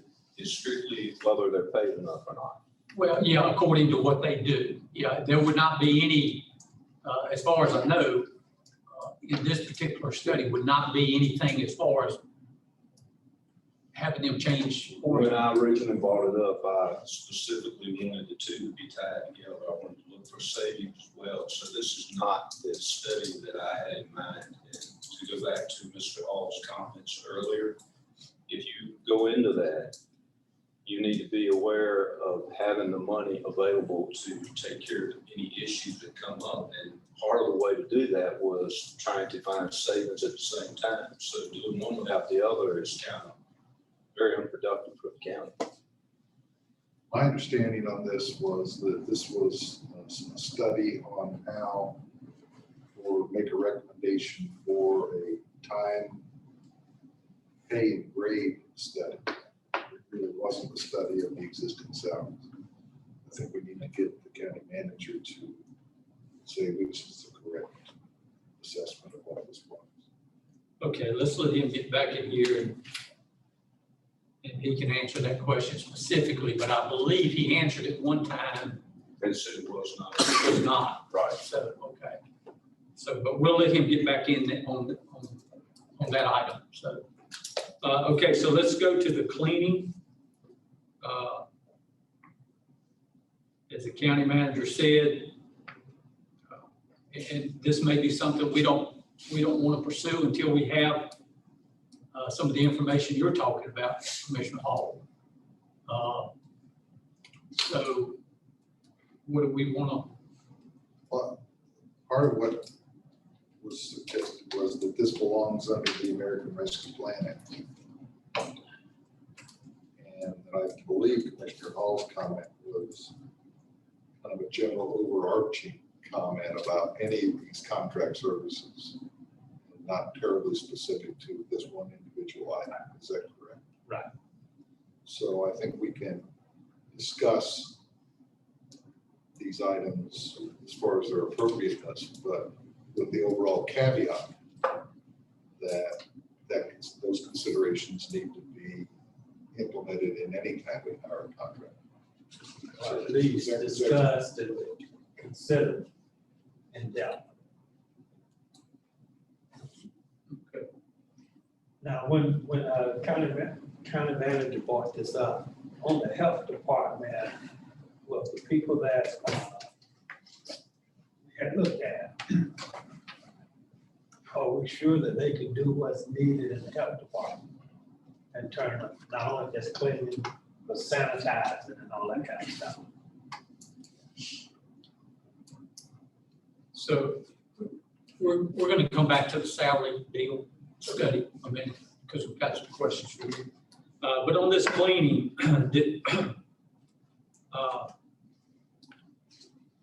were there specific cleaning requirements placed for Yes, compliance to those? yes, so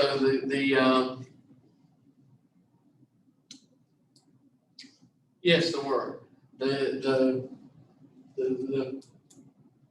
folks who presented a bid walked through the health department, walked through each site. They were given the parameters for each site.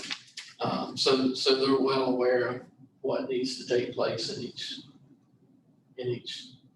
venue or each department. That may answer some of your question, Commissioner Hall, but not all of it, I don't think. No, and what I'll do though is I'll get with the health director and at our next health board meeting, I'll make sure that everything was discussed. Jennifer was one of the driving forces behind getting this done.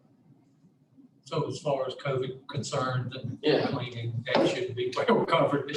It should be, but this discussion started about a year or so ago, but right before COVID. Yeah. Hit, that there were certain things that were just not being done, you know. So I'll just review that. And that's why you see them, when I gave you the schedule of when they would be cleaning, that's why you saw the health department at 5 days a week and the other departments at 3 days a week. Okay. So we, good on that? Yes. Good to keep that. All right. And you did say you believe that would be covered under Yes. American Rescue Plan Act. Okay.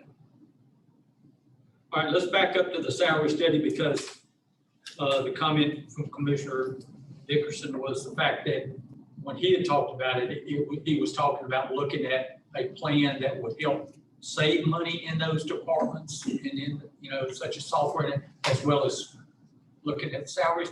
However, we know that what you brought to us was just that, looking toward a grade type. Right. Yeah. So initially, when the board first spoke about it, it was spoken about as a salary study. So that's what we got you a price on. Subsequently, when it was discussed and I brought you back the price, you said, oh, we also want to know if we can save money, which is more of a time and motion type study, which would be substantially more costly than the $20,000 because it's going to require, if you're doing it for every department, it's going to require a person watching and looking and learning and listening to what each department does and the individuals in that department do. I'm just saying it's going to be a lot more costly than $20,000. When is the last time one of those studies was done? I don't know if there's ever been one done, Really? time and motion study for the county. Are y'all aware of one? I know the state periodically looks at the health department and looks at DSS and makes recommendations to them on their staffing levels. So Like Commissioner Hall pointed out in a prior meeting, he's talking about software and technology. So much has changed over the years. We have no idea what's out there that may enable us to run more efficiently, less costly. And if we don't explore it, how will we ever find out what the options are? So give me an example. Well, if you've been doing it the same way for years and you got, just like with the registered deeds office, we found out they had 4 people in there, they only needed 3. How do you know that's not the case in other departments? Or how do you know in other departments you've got 3 and they really need 4? It's to streamline it and make it perform better than it is. Unless you have an outside objective company or person come in to look at it that's detached from their day-to-day operations, you'll never get an unbiased opinion.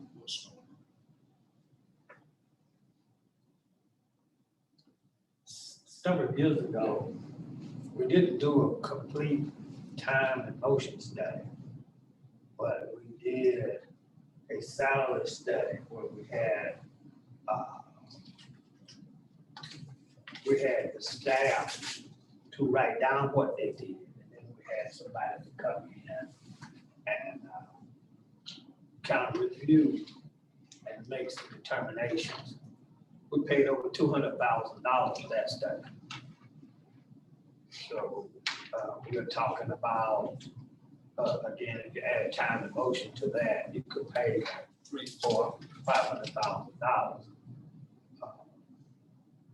I think we're at the point where we need to do certain things, but I wouldn't spend $300,000 or $400,000 to try to get somebody to tell us what to do.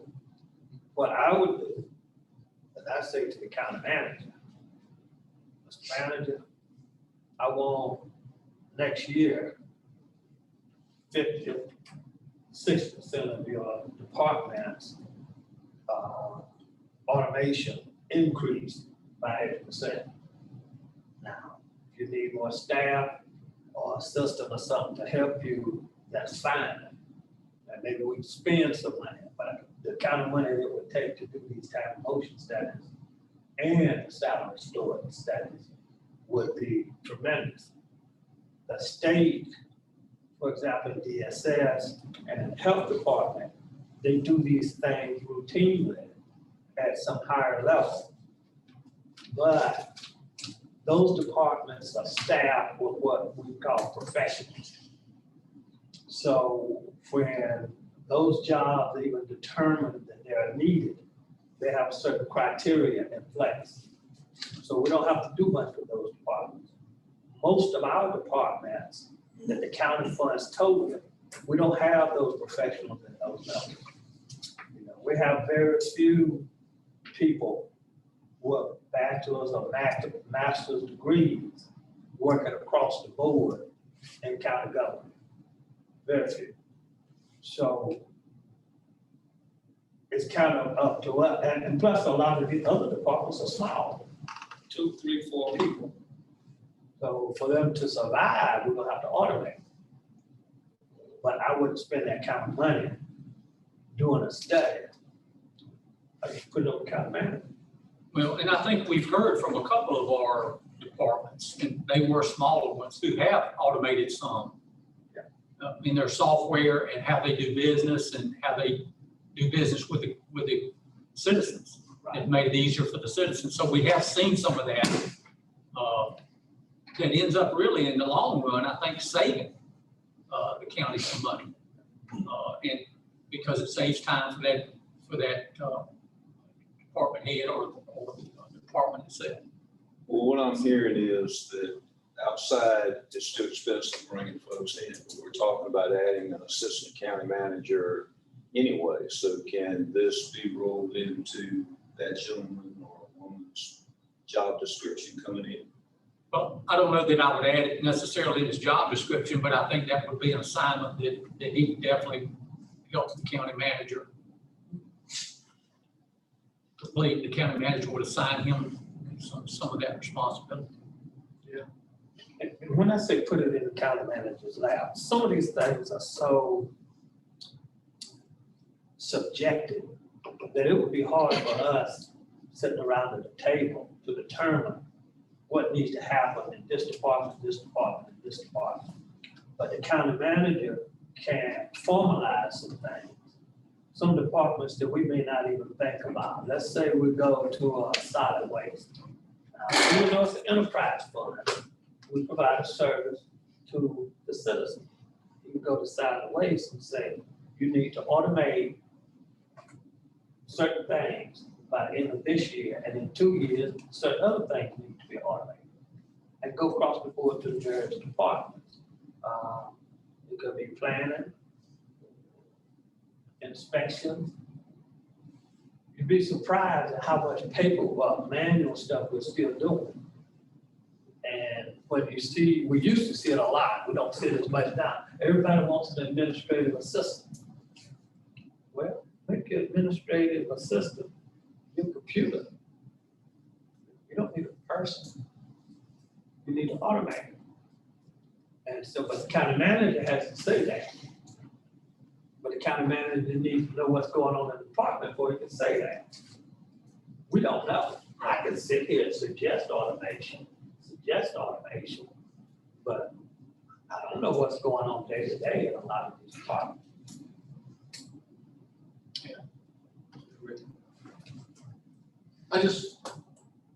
I agree wholeheartedly with Mr. Hall. Oh, man. On what he said.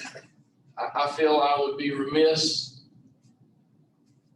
about the perception of our department heads who may not have a bachelor's degree or a master's degree in not being professional.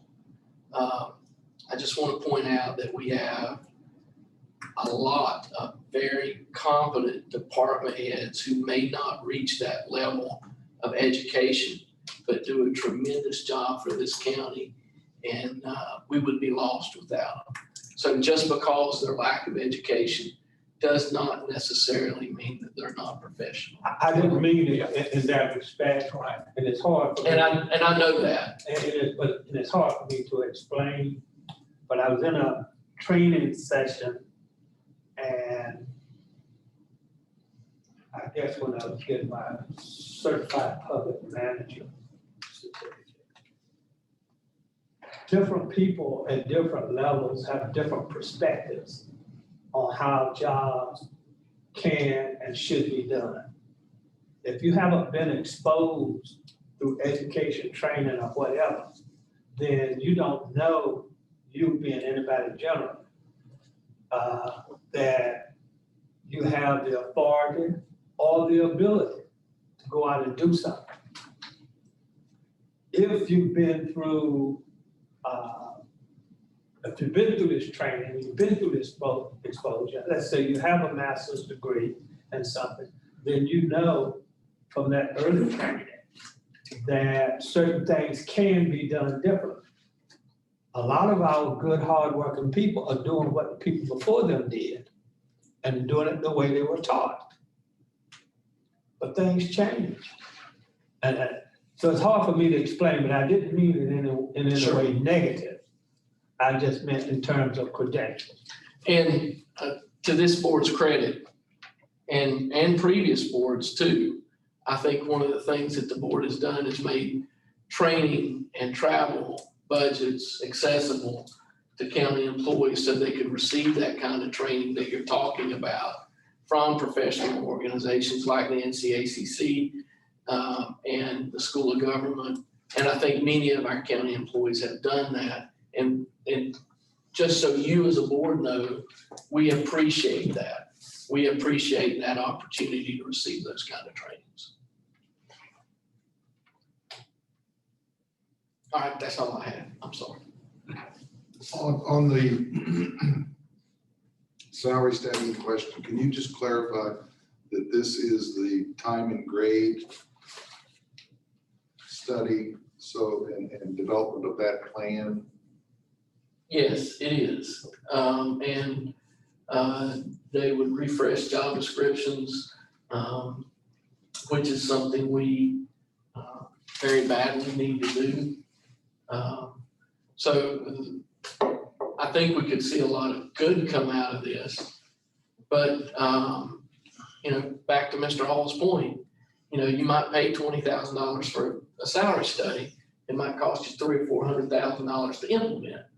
But I think we could look at ways of implementing the salary study over a number of years and not all at one time, maybe starting with the lowest paid employees, lowest paid and highest tenured employees, the employees that may be getting ready to retire, so they could look at a retirement benefit coming out the salary study and the lowest paid employees.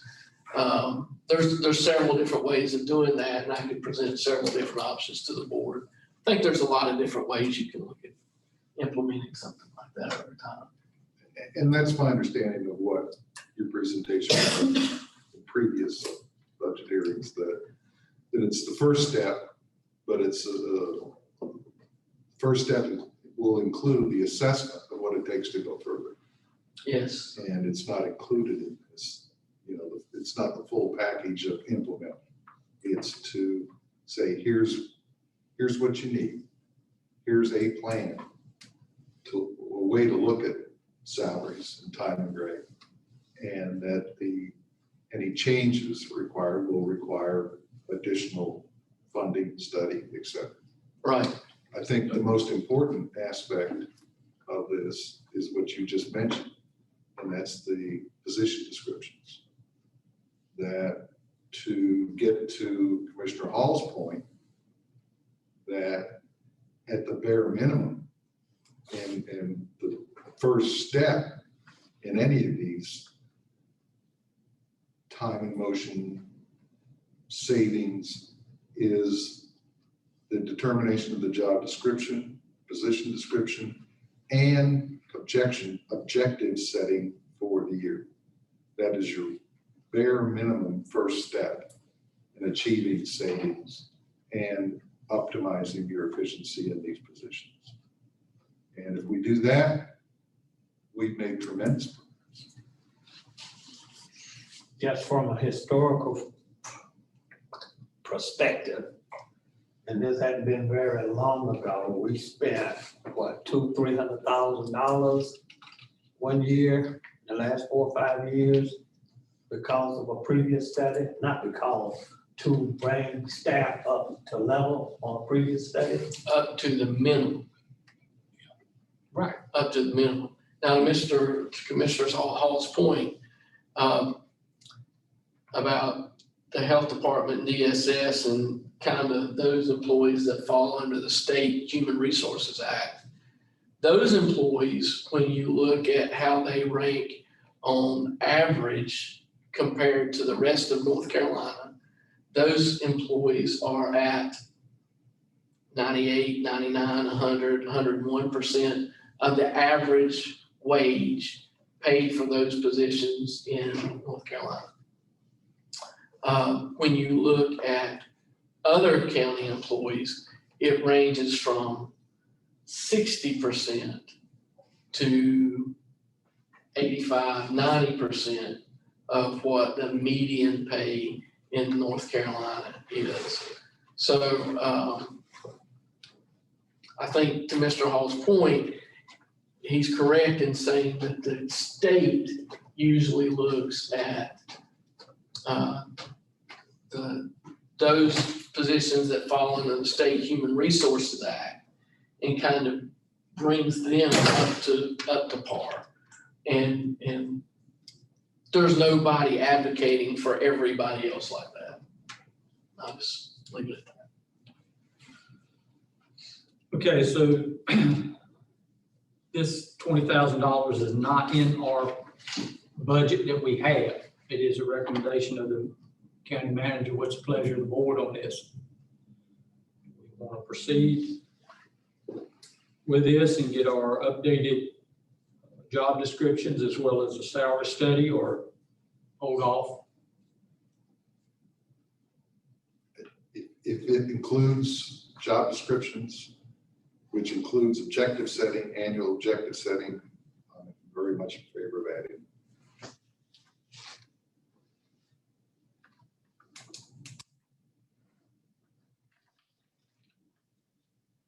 Anybody else, comments?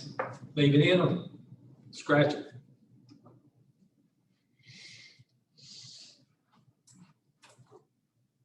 Hearing no objections, leave it in. Somebody say scratch it if you don't want it in there.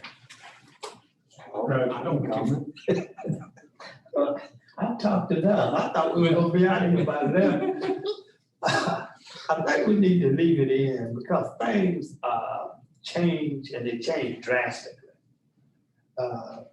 Going back to the last study, we spent $200 and some thousand on the study and another $200 and some thousand to bring people up to the minimum. Two things I've noticed or observed over the years since I've been on this board. Number one, other than health and DSS, all of our other departments have been bare bones and bare minimum. Health and DSS has been bare bones and bare minimum only because we can't recruit. But the other departments, you know, two or three people. And we think we're saving money. Now, from year to year, in the budget process, we do save some money. But when it comes to service to our citizens, we're not saving. We've talked about, somebody asked about the debit, the cards and all that. We've talked about that for years. But to save a few dollars, we wouldn't institute those things. So I think that I'm getting disagreed with over here. No, you're not. You're think really not. that we need to leave it in just so we can stay up with what's going on. Okay. That's enough. Okay. Well, I think that's a consensus, that's at least 4. So I think this is a wonderful time, based on Mr. Hall's comment, to inform the board that our finance department has been looking at a P card program. A P card, purchasing card program, to where every department would have a purchasing card. And I think that's important for several different reasons. Some of you may know, some of you may not know. Currently, the county has one credit card. And for, yeah, for departments to use it, you know, if, for instance, if I have a training that I have to go to in Wilmington or the School of Government and I have a credit card, then nobody else can use the credit card. I know there's been several instances where we've had to go make cash payments at Walmart, and DSS has been standing there for an entire day waiting because there were problems with the credit card or Walmart. And anyway, moving to this purchase card problem or purchase card program would allow us to not only be more efficient in being able to make and track our purchases, there's also a 1% cash back option available once you hit your threshold limit. And honestly, that's about all I know about it. Jennifer and Melissa are the brains behind this, and they've been working really hard to try to make it work. And we'll have that discussion later. Thank you. So the consensus is to add that $20,000 for the salary study. Yeah. Okay. All right, let's move along.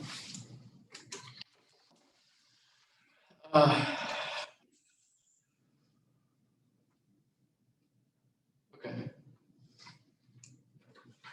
So EMS, one new ambulance, one ambulance remount. Do you know how many miles the ambulance has on the replacement? Yep. Hold on.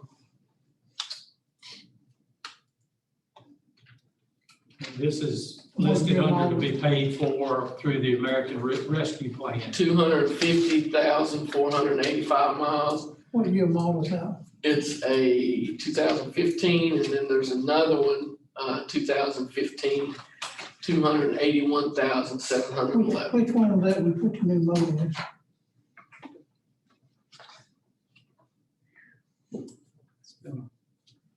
I have no idea. In the 17. And then, you know, keep in mind, them diesels run 500,000 miles. Well, historically, when I look back at our ambulances, you'll see on the list that I've provided you, that you'll see I don't have the mileage. Let's get them from American. You'll see, The American Recovery Act's gonna pass, they leave these to. yeah, That's what he has listed under to pay for. you'll see the last ambulance we turned over went to, solid waste. Yeah, it's international. And then one went to, well, the one before that went to maintenance. And when it was turned over, it had about 250,000 miles on it, And we 260,000. still got the little ambulance, The Sprinter. yeah. Yeah, I think it has 180-some thousand. Yeah, 121,000. So I think we're good on the Yep. one new ambulance and one remount. Yeah. Just kind of what we normally have been doing, trying to keep those units. So no different, we won't have to pay for it this time, the American Recovery Act. Pay for it, right? And we can probably do it next year. Okay, next item. So now we have EMS, sheriff and fire, 800 radios. And just go That's back. 2,400, or, Yeah, 2,400 it's radios? 2,400 radios. Go back and just explain to the board again what these radios do. So I'm not the radio guy, but I'll do my best. Right now, we can't communicate with Person County if there's a joint operation with Alamance County, with Rockingham County, because the radios aren't compatible. The state has a statewide system called Viper. And I know I'm going to get fussed at for not explaining this more correctly. But on these 800 radios operate on this Viper system. And so you can communicate from the beach to the mountains on one of these 800 radios. Currently, if we're wanting to talk to Person County, just right next door, we have to run it from whomever's wanting to communicate through 911 and then back out to Person County 911 and route it that way. Is that correct, Rick? Pretty much. When we have a call now, if there's two departments got a call at the same time, we can't really communicate without walking over each other. Yeah, so the 800 radios give you multiple channels Right. that you, your fire station could be on one channel, yours on another one, and yours on another one. And then there'd be a home station that you all can talk together on. So the functionality and just the ability, you know, there's been several missing persons cases yesterday or recently when people have walked off from, you know, from nursing homes and things like that. And when they're trying to form a search party to locate the person in a certain area, if Person County and Caswell County is taking part in that search, it's hard for everybody to talk together to communicate what's going on. So just the functionality of the radios is a big part of it. And, you know, there's also safety and. It gives us the opportunity to communicate with Lifeline too, where if there's a particular situation arises and Lifeline's coming in, we've got to call communications to be able to talk to Lifeline, or we can talk to them directly to give them directions where to land or whatever the case may be. We're able to talk to Lifeline. In our district, we run quite a bit in Rockingham County, and we cannot communicate with them without the 800 radios. We do service those parts of the county. There's a lot of fire departments here in the county that goes out of the district, so to speak, or into other counties. Communications by far is just more outstanding. Sounds like money well spent. And again, this is coming under the American Rescue Act. And we had originally, our county manager talked about maybe doing some now later, but now he's included to do it all at one shot. You know, we're getting about, this year, we're getting roughly 2.2 million under the American Rescue Act. And I think next year we'll get that again. So for this year, and looking at this list, plus the 120,000, you know, we're already looking at spending 1.6. 1.55 out of that 2.2 million. And we just need to, we don't want to spend all that money because we don't know what the fall is going to bring. Hopefully we don't have another influx of this variation of this COVID, but we've got to be prepared in case, because we want to have some of this money still left. So, all right, so I would say everybody's in agreement to leave the 800 radios in. You have a comment? Just a question, shouldn't 911 have one of these radios too? They'll have a full base station. Everything will change at 911. The whole radio system will change. And we've even talked about putting another base station in a department, just as an example, like Yanceville. In case something happened down here, then you would be able to operate out of the other department with a base station. Is this a purchase or a lease? It's a purchase. So these radios will be on all of our EMS vehicles? Yes.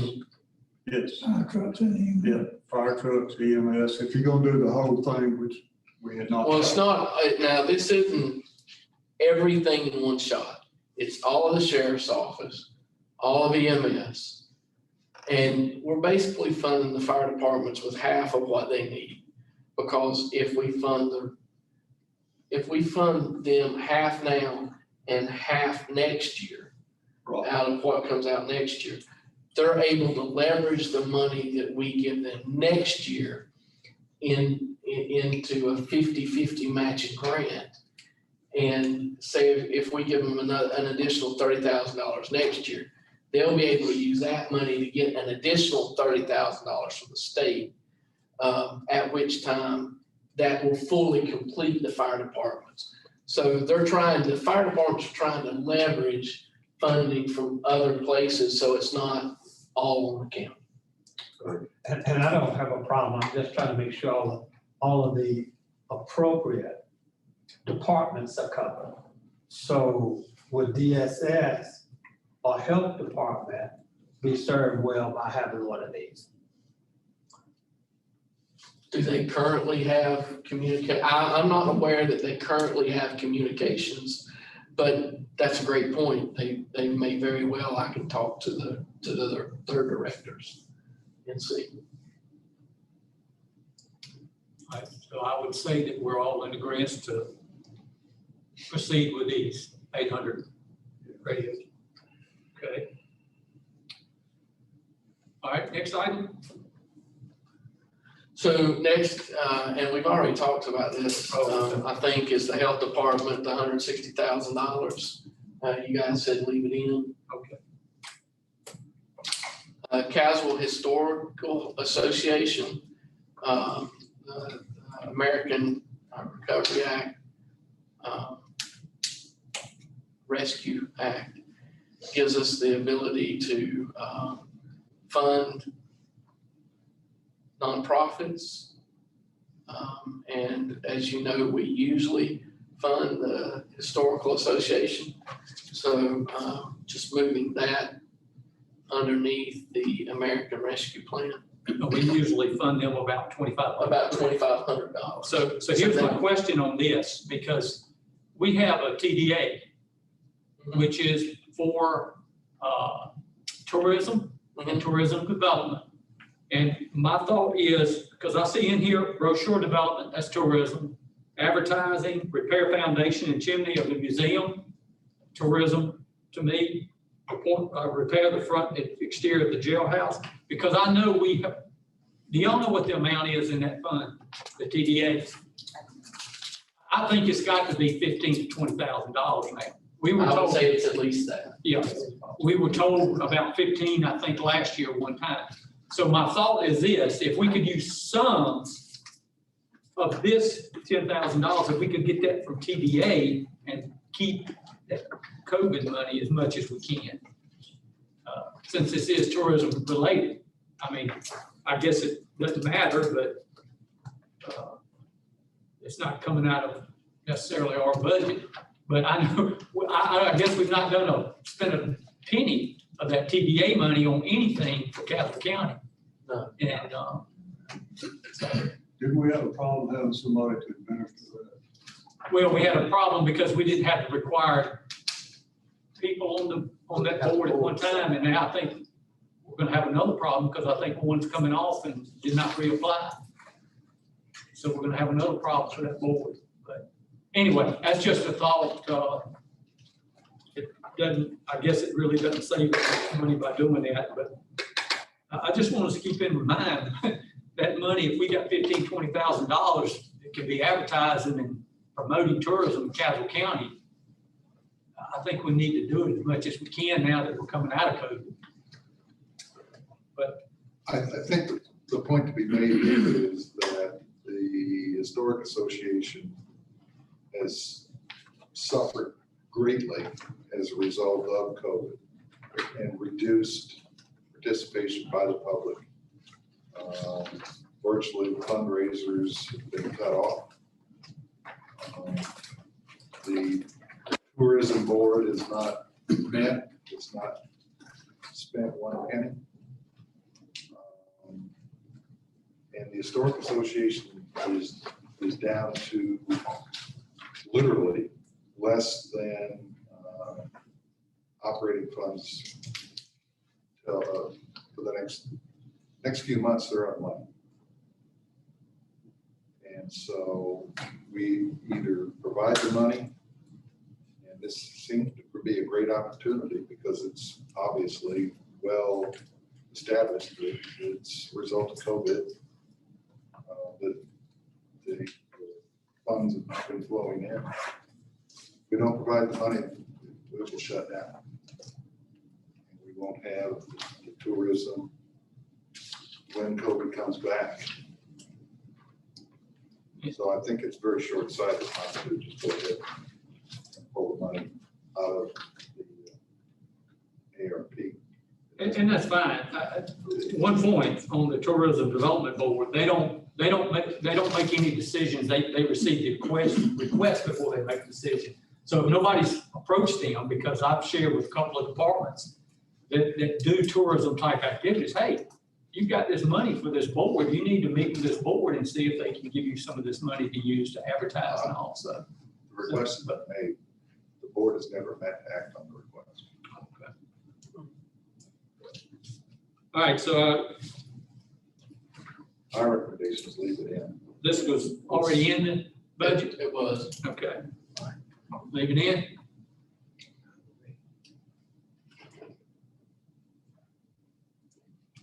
All right, Next, we have the West Yanceville Water Association. As you know, water is one of the approved uses. There seems to be several needs from the West Yanceville Water Association to use, which includes equipment and computerization of records. This is the first time the West Yanceville Water Association has ever requested any funding from the county. And they've been in existence for many years. They're nonprofit. and it comes at a good time because it can't be, come out of the American Rescue Plan Act. Pleasure of the board. Leave it in. All right. No objections left in. Okay. Whatever. So commissioners, we have two items coming up next. They're kind of in conjunction with one another. One is for small businesses and one is nonprofits. We want to develop a program to where nonprofits and small businesses can request reimbursement or lost revenues through the program. And we put $100,000 in each for small businesses and nonprofits. Not that we would necessarily, may not spend that 100,000. That's correct, you may not. Yes, ma'am. And that's one of the approved uses in the rescue plan. Have you got that in the budget? It's not in the budget, but it doesn't affect county tax dollars. So it doesn't drive up the fund balance needed to fund the budget. What are the procedures for getting this money? Are those established For getting the money, for a small business or a nonprofit to apply? we do have the beginnings of an application. Our economic developer has put together an application in expectation of some Duke Energy money that may or may not come to fruition. I'm sorry, I didn't ask the question correctly. What are the procedures for requesting this money established already? No, And are they available for reference from the ARP? no. You mean the American Rescue Plan money Right. or the small business and nonprofit money? Jennifer has already requested the American Rescue Plan money. The 100,000. No, the 2.2 million. Right. I'm saying for these two specific items, how would a small business go about getting? Our some of this economic money? developer is putting together those programs. The plan, the process, Yes, and they will be in compliance with whatever guidelines have been issued by the ARP. yes, Thank you. That's Yep. all I was asking. perfect. So this will be another $200,000 off of the 2.2 million that was allocated. to us. Yes. So we're going back in what David was talking about a little while ago, what is there a total now, what we had spent and what is there reserved in case things? $1,554,500, including the 200,000.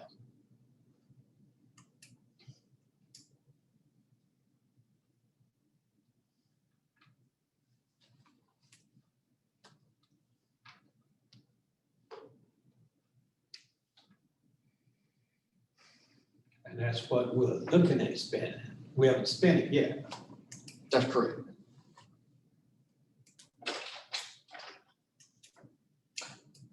So let me make sure I'm understanding. So we started out with 2.2, you're talking about spending 1.5 and it leaves us roughly 700,000 or I'm Yes. confused there. That's correct. So we have 700,000 left if something goes wrong.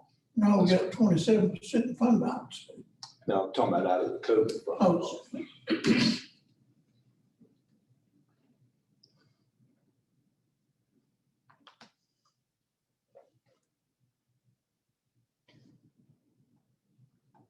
Y'all get it done?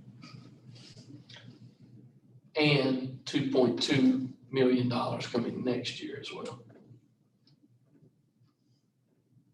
Now, what she's gonna do with her COVID money she has now, what she's getting ready to do with it in this thing, will she have any left of the previous CARE Act money? Does the health department have any CARES Act money? No, the county does not have any additional CARES Act money Okay, to speak of, maybe $10,000 here, Well, I just- $10,000 there, but no money to speak of, right? So leave them in. objections to leaving them in? Everybody? I mean, if the board would feel more comfortable reducing them to $50,000, we can definitely do that until a program's established and we come back. But I think there's a need for 100,000. We leave it there. These are monies we're gonna spend once we get the plans in place and once Jennifer get our money. And she's already asked for it. And, well, I'm sure it's coming. I guess my point is, Chairman and I had a biscuit together this morning and I mentioned to him, I think it would be a good idea if we have a session with the board just on this American Recovery Plan. We got I won't call it a memo, we got something from NATO this past week. And it had all of these rules and everything that you could do with the money. And I downloaded 35 pages.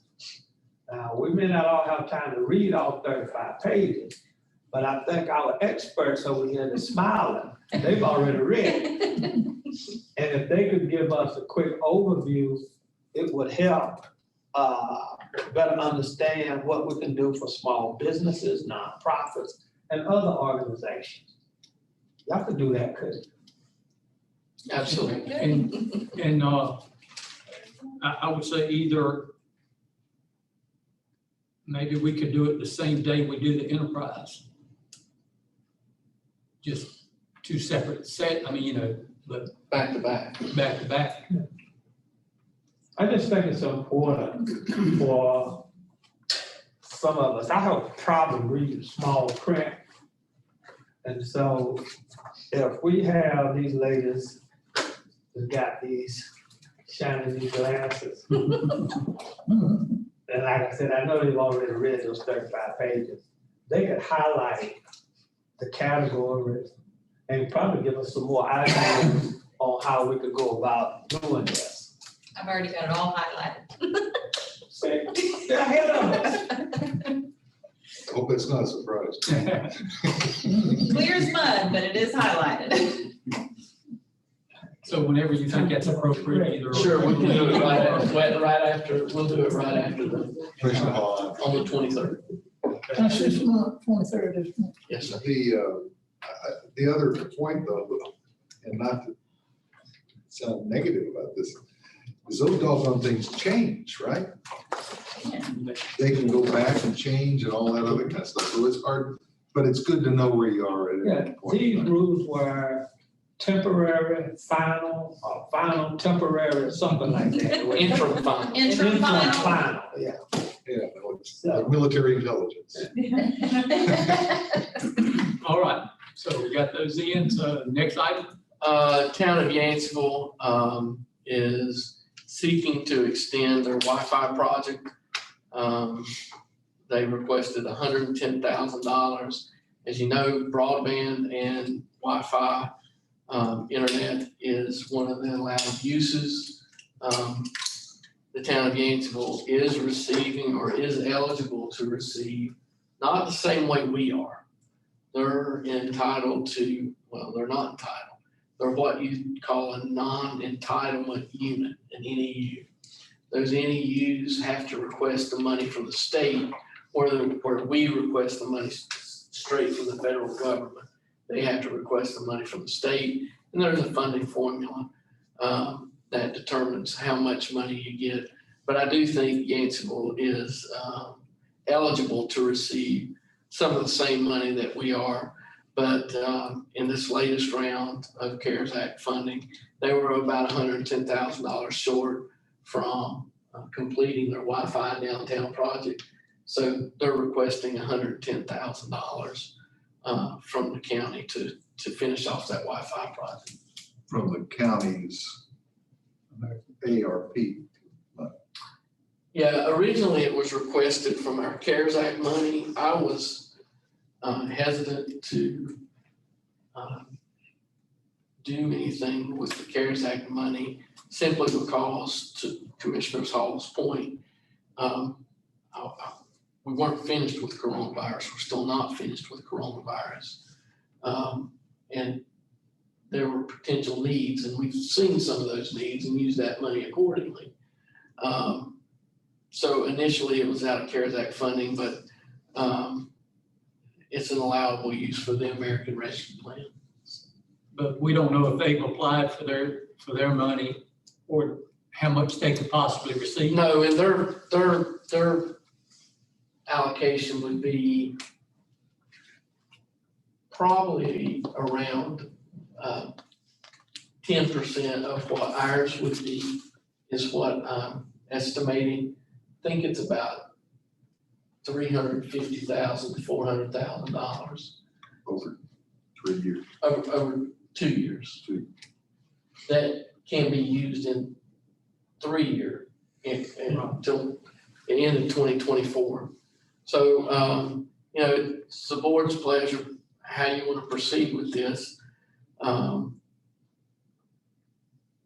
I think expanding the Wi-Fi, we do have a lot of school-age kids that live inside the town limits of Yanceville, inside the apartment complexes that we have in Yanceville.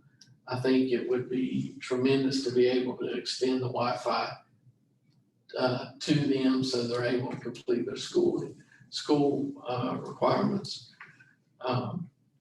But here again, this is a town of Yanceville project.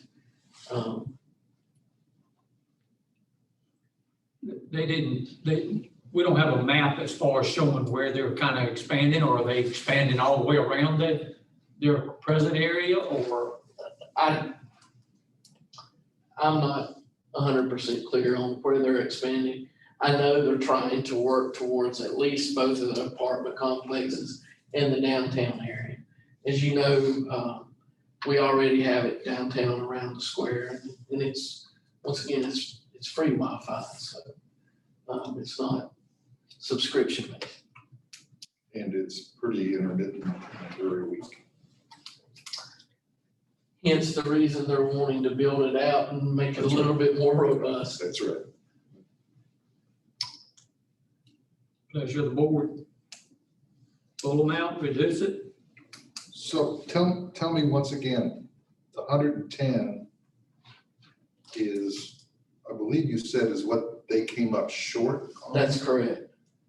So it's not that we're saying, no, get it from the pot of money that's there. They've already tapped the pot of money for, Not the American Rescue Plan, but the CARES Act funding. Okay. CARES Act funding, we got one big lump sum, and then we were required to give our 10%. municipalities 10% or whatever it was of that. So that, I think they used practically all of that money. and came up $110,000 That's correct. short of their full implementation. That's correct.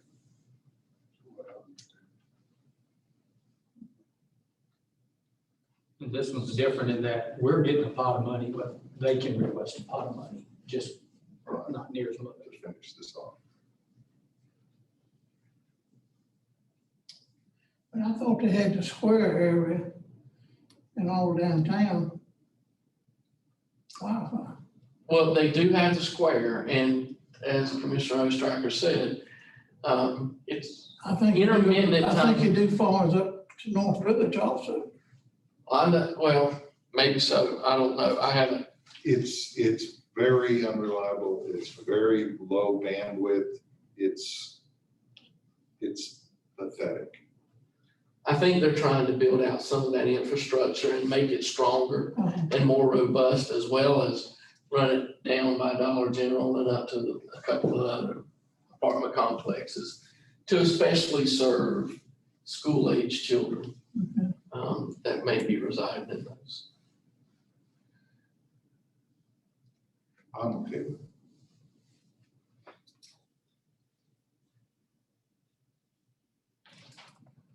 And I'm okay with it, but the reasoning behind it, my only question would be, or my only concern would be not seeing a map where they have said, this is where we're going with it.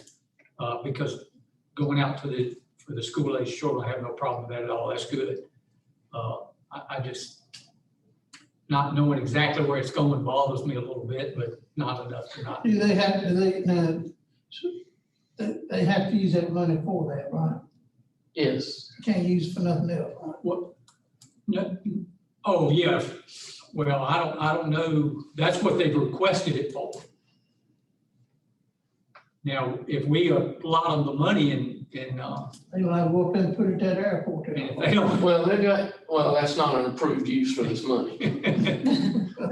But they have invoices for this amount, for these amounts now. And I'm sure, I can get a map, Okay. if you'd like me to bring back a map at the 23rd. Can we do that, get clarification on that? I think it's getting kind of cloudy here in the discussions. I'd like to know a little more about it. I don't have a problem with it. I'm like David, I just like to know exactly what's being done. If they can kind of give us a map of where they're going with it, with this money, the direction, or not just this money. We can The definitely direction they're provide kind of you going a map. with it, just to make sure. I mean, don't get me wrong, it's not that I don't trust them for what they're saying, but I would hate to give this money under the pretense it's going to help school-aged children and somehow it's diverted to a different area. Right. That doesn't really help school-aged children, and then I feel like I've done a disservice there. That is a great point, and I still want to know that we have assurances that when we give the money is spent as we want it to be spent, what it's intended for, because the schools have shown that if you give them money and you don't put earmarks on it, it can go anywhere they want to put it. I don't want to have the same thing happen with this one. I'll have a map for you next week. So the next, we have the public schools, request personnel, 136,000. Manager's recommendation is 55,000. That's what we currently have, approved for the last 5 years, or not 5 years, 3 years.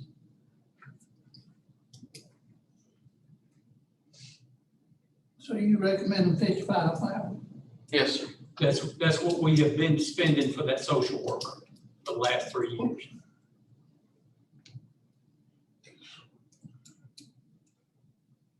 Can they use their ARP monies for 3 years and then come back to us. They get a ton more money than we are. Mhm. That's exactly right.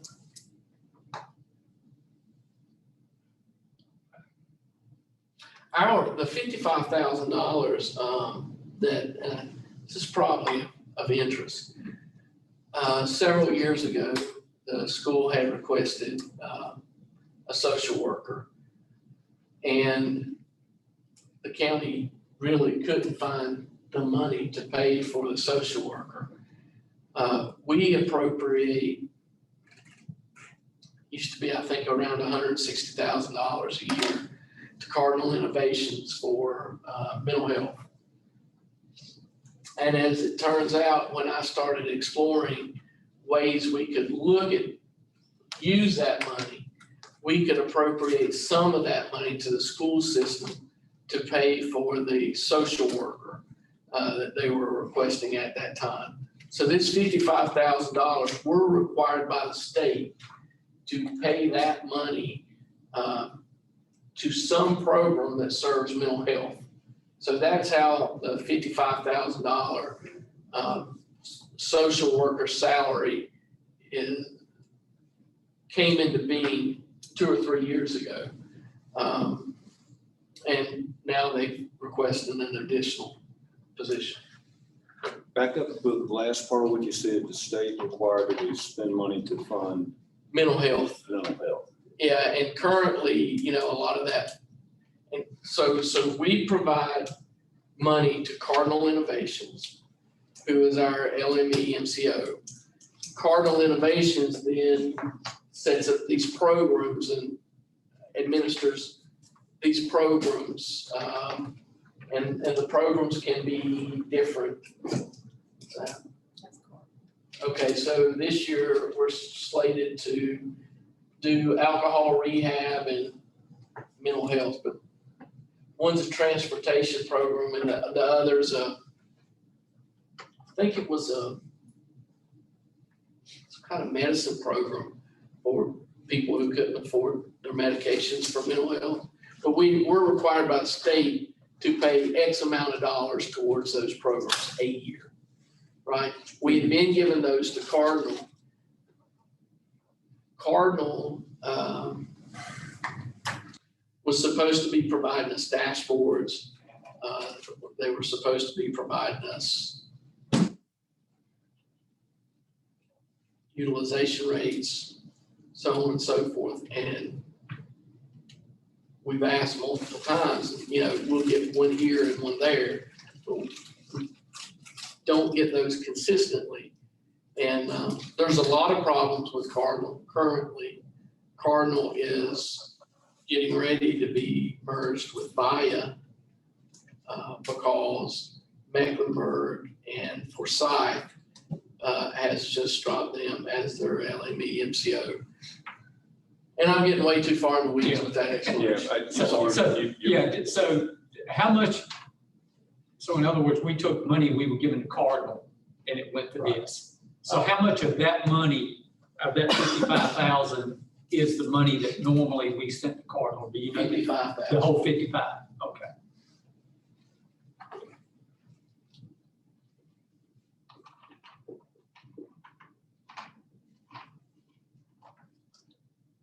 Was there ever any determination on whether the state funding for the SRO officer was required or not? No, I don't think they've gotten an answer on whether that grant has been received or not. I'm trying to glance through and I don't want to sidetrack it because I see it mentioned down here in the bottom, but I'm assuming we found a way to provide the money to fund that SRO position in the elementary school. That was a grant funded position. Right, but I see it's listed down here on the bottom. That was the request. Right. So as it says, if we prove that SRO officer's position is saved, it will currently stay in the elementary schools. No, I don't think that, what was their request, Jennifer? I thought that was one we were already funding before this one with the grant. Are we only funding one SRO? Or I should say funded, but you're giving the money. So, No, there's multiple SR, there's. well, I know that, but I'm saying how much, that's what I was saying. Well, hold on, I think I can simplify it. Sir, if you don't mind me asking a question, I don't want to put you on the spot, but there's currently one SRO officer and it rotates through all 4 elementary schools. That's my understanding. And Got this, one at the high school, one at Dillard, and then. all right, so this one is specifically called the elementary SRO and what they're saying, so that would refer to that I position. think that was a grant position. So they've got it in the fund here? Yes. Okay. I wanted to So- bring that out because I think it's a very important position and I'd like to see it maintained. And this funding that he has on here is the money that was approved in the initial budget. I mean, not approved, but was in the initial budget, correct? This is your recommendation in the original budget. That's what we're looking for right now. That capital outlay several years ago was 365, we raised it to 465, we would need that $100,000. You know, can they afford it? Well, that is a fund that's where that money has to go, correct? From what that account that money comes out of, what I was told. That's correct. That's from Article 40 and 42. Yeah, this is one. We increased it $100,000, and went there and bought them 4 lawnmowers, 9 days long, well, then contract. They asked for,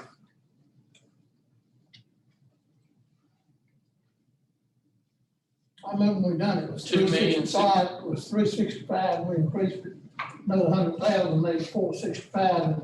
So it's been like that 2 or 3 years, and I wondered they needed extra $100,000, they kept that. that's what they payment right now. requested. They can afford to pay that.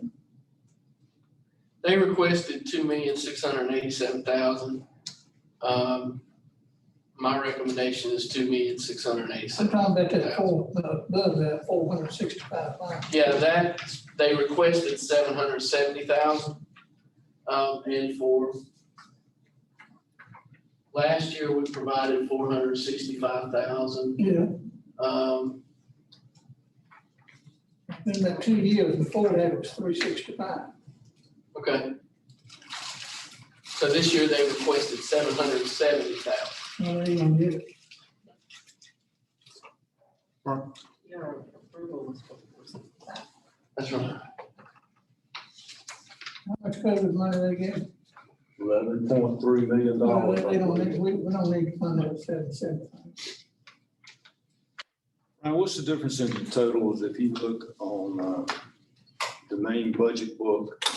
It has 2021 revised 2.6 million, and then it has 2021 department required 2,687,000. I see a difference of roughly $87,000 between what they got last year and what your manager's recommendation is. What is that difference? It's the operating expense. What? So in the school's budget, they said to operate at the same level of service, the same level of everything, they had seen an increase in expenses of $87,000. Well, I counter with they got an increase of $11.3 million, and I think that $87,000 needs to be taken out of the amount that you recommend, and that's what they should get, not what they're asking for.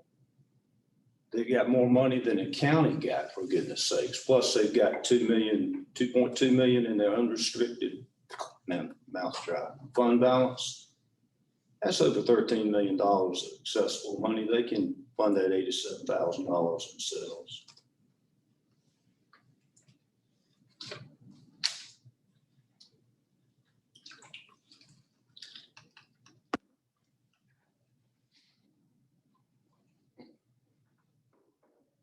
And that's certainly a board decision. I agree with that. And also, I'd like to see that $100,000 taken out of capital outlay like it was 3 years ago. Once it was put in there, it stayed in there. I requested $100,000 and it stayed in there for 2 extra years. Okay, so just so everybody's on the same page and understands, that money comes from Article 40 and 42, which is restricted for school capital use. So that's all we can use that money for. Talking about the capital outlay, That's correct.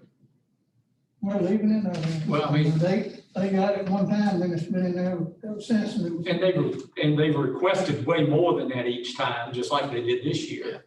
But we've not given them any more of it besides the time we did increase on that.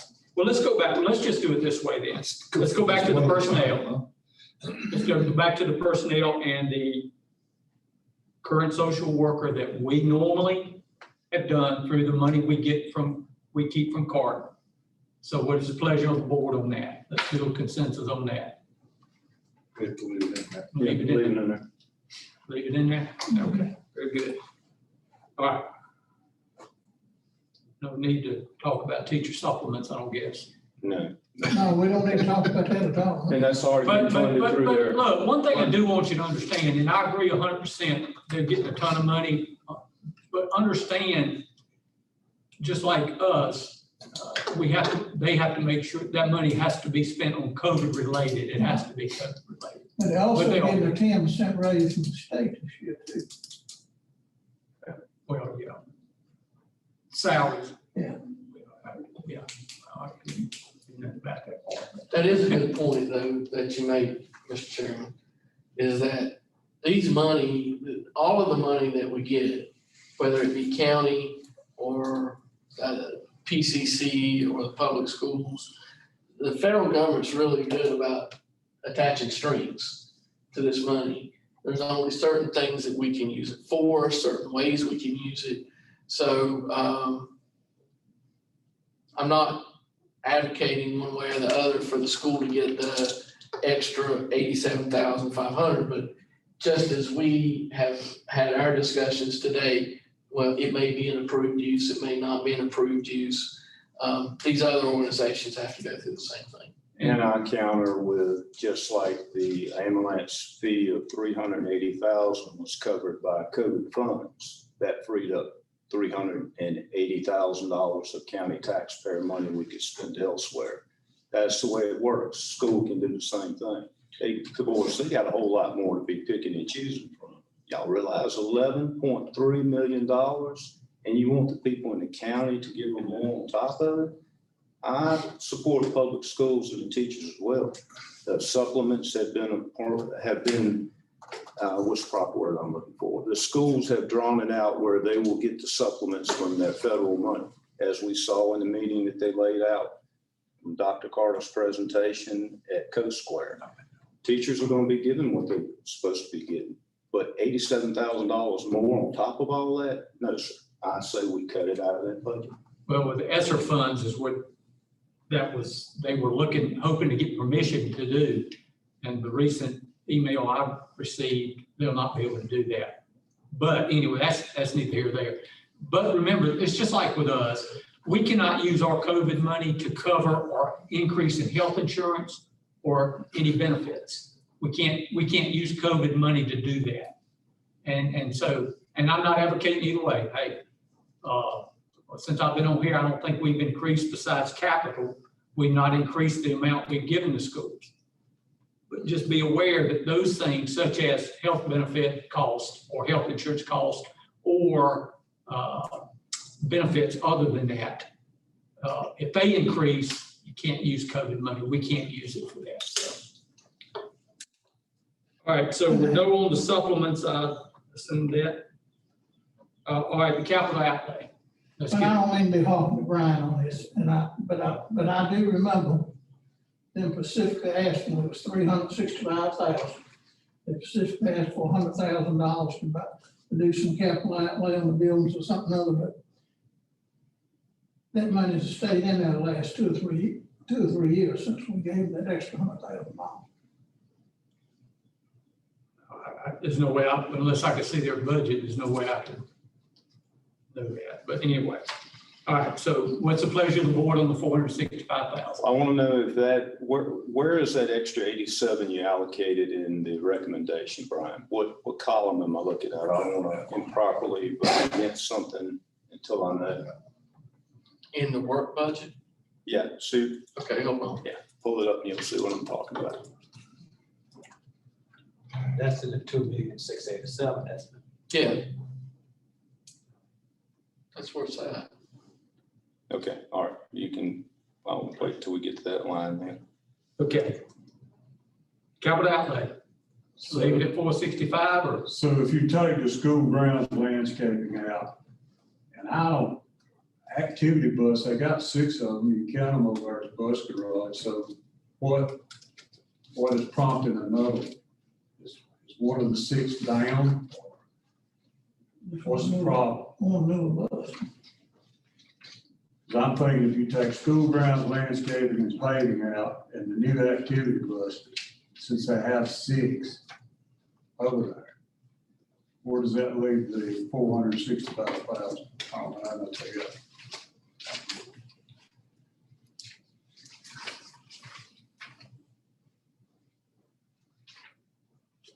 So do they still contract them going out, anybody know? I think they do. I didn't really do it. I believe that's correct. I heard that discussed recently. Maybe they can give us the most. So the activity bus is $90,000. And then what did you say, the landscape and paving's $120,000.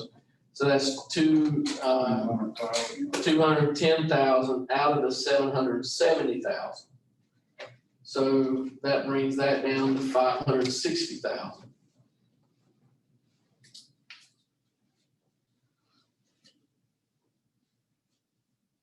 So do you know any particular on the bus deal? I mean, No, new activity bus, I think they have $90,000. full new activity, but That's what I'm. I shouldn't put them in.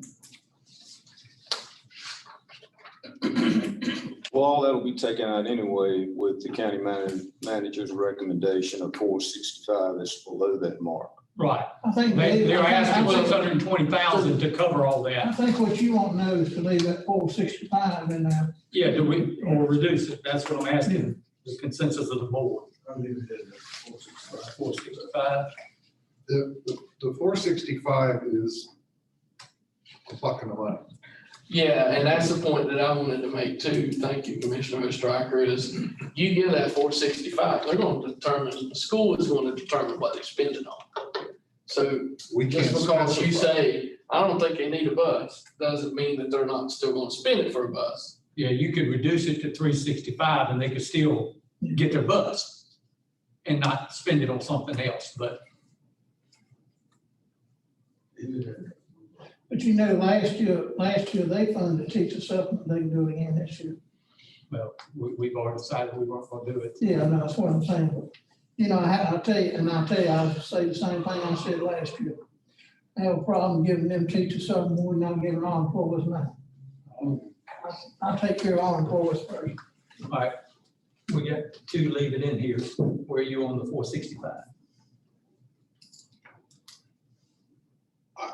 I'd really like to know where that's gonna be spent. Otherwise, I'm kind of in agreement to cut it back to And 365. that's the trouble, Steve, you won't know. Well, with the 365, you're not gonna know where it's I spent. understand. That's what I'm saying. I understand. It's a capital outlay amount fund. I think we all know where to spend. Well, I agree with you. But we I can't. think we- Well, you're saying we can't, that once you give it to them, those capital outlay, they can spend it. But I agree with Commissioner Ostraker. I think we should reduce it to 365. It's fine with me. That's 1, 2, 3 to reduce. You're on. Leave it in there. I'm gonna go a little lower here. I hear you, Nate.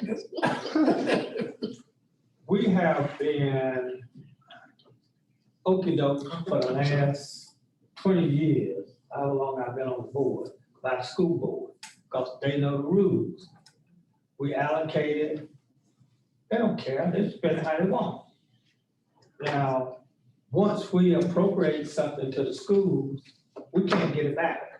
I don't care what the lose whatever they do, we can't get it back. So one way we can find out what they're gonna do with it is, let's reduce it down to 300,000. And that's all that's in appropriation. The money's not going anywhere because it's Article 43 money. It has to sit there. But if they need it, then they got to come back and say, we asked for this, and you all didn't give it to us, and now we need to do some capital outlay. And we say, what kind of capital outlay? And they have to tell us, and then we'll ask the ladies over there to go to Article 43 money and bring it forward. But if we appropriate it up front, we got to give it to them. And we can't get it back. All right, so there's a 300,000, how many? $300,000. 1, 2, 3, 4. 5. So the consensus is 300,000. All right, Now, I'll tell you the reason I said that on that one. I really wanted to start on the local contribution. That's why I have a real problem. Again, however much money they get, 11 million, 20 million, 40 million, it doesn't matter. Once we appropriate these dollars, they got that too. And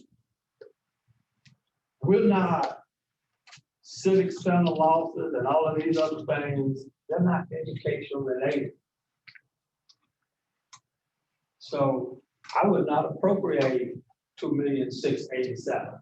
Now, one of the things I was thinking about doing, and I asked Brian to get me the ADM, and I think he said it to everybody, is look at average daily attendance and based upon education, do an appropriation. That's what the state does. They don't go to the state and say, just give us the same amount we did last year. The state says, tell me how many students you got.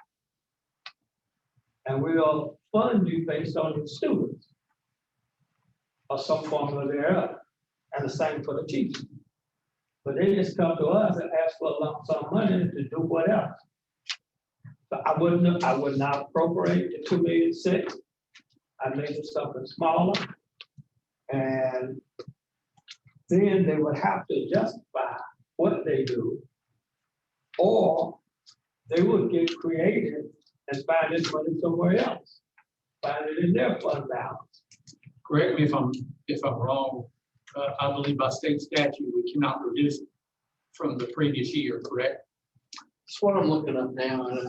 Yeah, but these state statutes do allow for average daily attendance funding. Somewhere they got to, because that's what the state does. There is a provision that allows you to decrease it in substantial decrease in attendance. I kind of agree with Mr. Hall, don't depend on like the students and stuff too, you know what I mean? I know their numbers are down. How far are they down? They're down about 300 students over the last 5 years.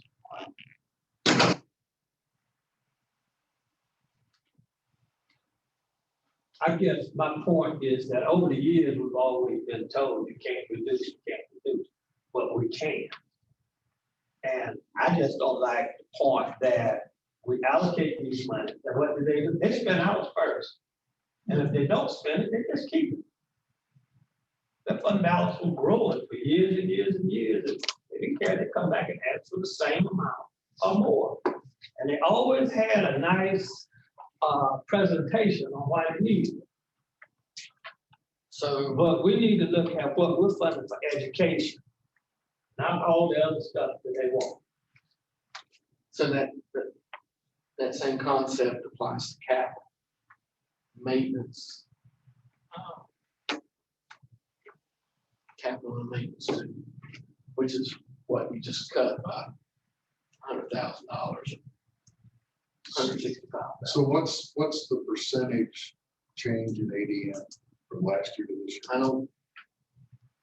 I would love to be able to, it's 300 students over the last 5 years, roughly. We've got, you sent the numbers out. I did. Are you saying we can't cut that 100,000, Brian, out? I'm saying, I don't know. I'm saying, Let's look and do one thing at a time.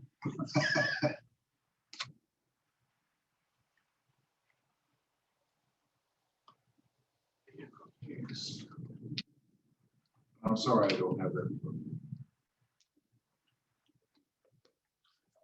so it's, sorry. 2307, 2689, 300. 82. Yeah. 37 divided by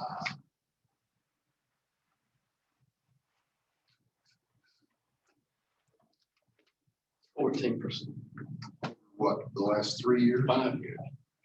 14%? I haven't said that. I don't know that that's the way it works. I don't know that that's how you go about reducing. Or I can certainly look into that and find out. But, Well, we reduce it now and then you find out it's different. This is not the final That's proposal right. here, so we can alter it at another time. Well, we'd have to go back to whatever we appropriated 5 years ago. 2,600,000. 5 years ago? I don't think we've changed in the last 4 or 5 years, have we? We've given the same amount except for the capital. Yeah. For the last, since I've been on the board, I believe. Capital's the only thing we changed, it was 365, we went 465, they needed 100,000 or something. Commissioner Oatstarker, did you apply that 14% to 2.6? What figure did you come up with? I did. You got the calculator over there? There were some years that may have been more than 5 that we did put supplements in. Well, since I've been on the board, I think we've done it 2 years. I've been on the board 6 years. I think we only did supplements 2 years. and that is something that is not necessarily something you have to hold steady. Because that's a different. Let's call Well, if we're gonna it, wait, call it 225, 2.25. Well, let's do, I'll make a motion that we give them the figure that Commissioner Oatstarker just said.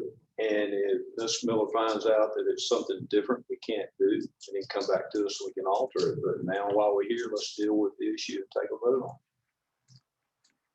well, that number will be 2,600,000. I believe. No, what he reduced it by, the 14% he just took off. 2.25. 2.25. I'd like the finance department to verify my calculations. I got I'm one, pretty sure this calculator is accurate. I got one right here. That feels good. Mr. Chairman, can we take a 5-minute recess? I know we're almost finished.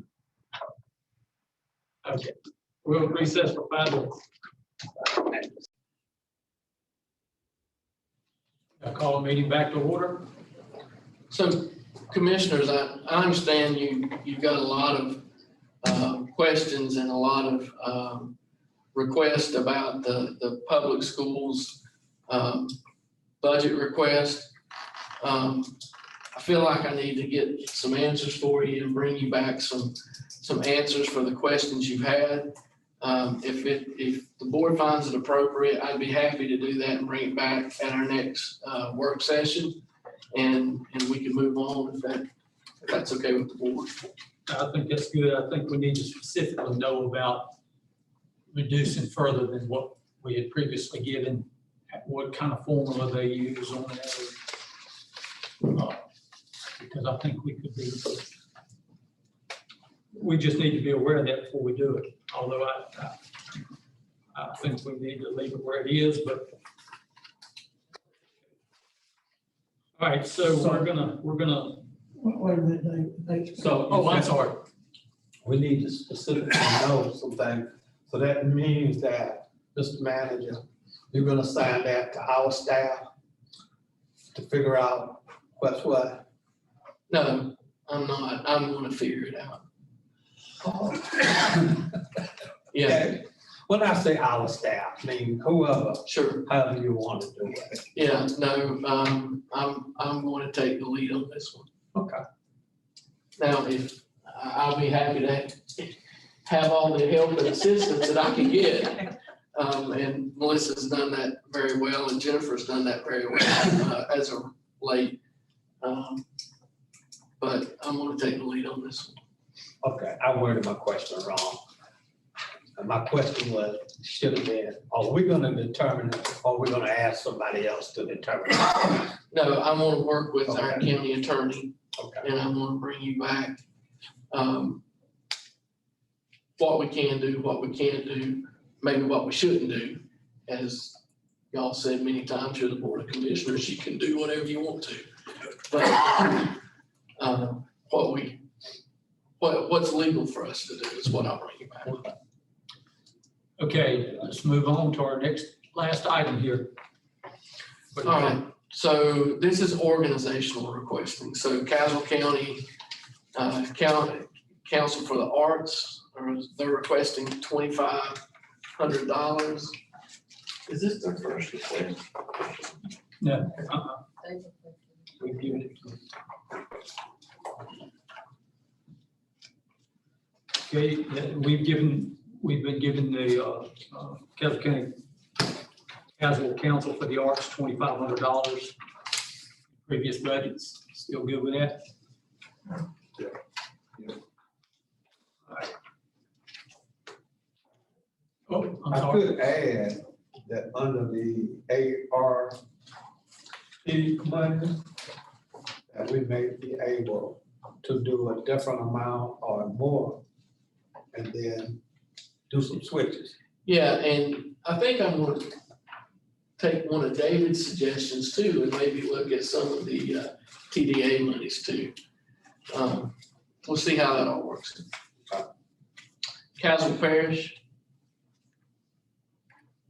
You know, the only problem I have with Caswell Parish, the pandemic and the people suffering and everything, I'm wondering, should you give them the 15 instead of the 10? Because I know their food bank money's mighty short, but Well, we did give them money from the CARES Act, correct? yeah, do you remember how we, $10,000.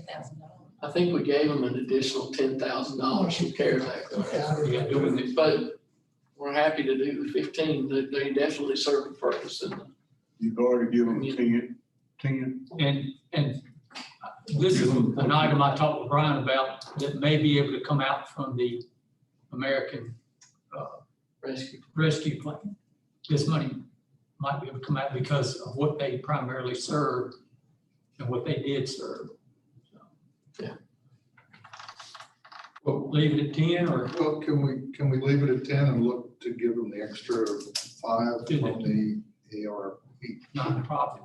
Yeah, we'll absolutely, we'll take a look at I that. know their food bank was, a lot of it was depleted, you know, during the All right, Yeah, Okay. move on. So look at 10 plus 5 if possible. Partnership for Children.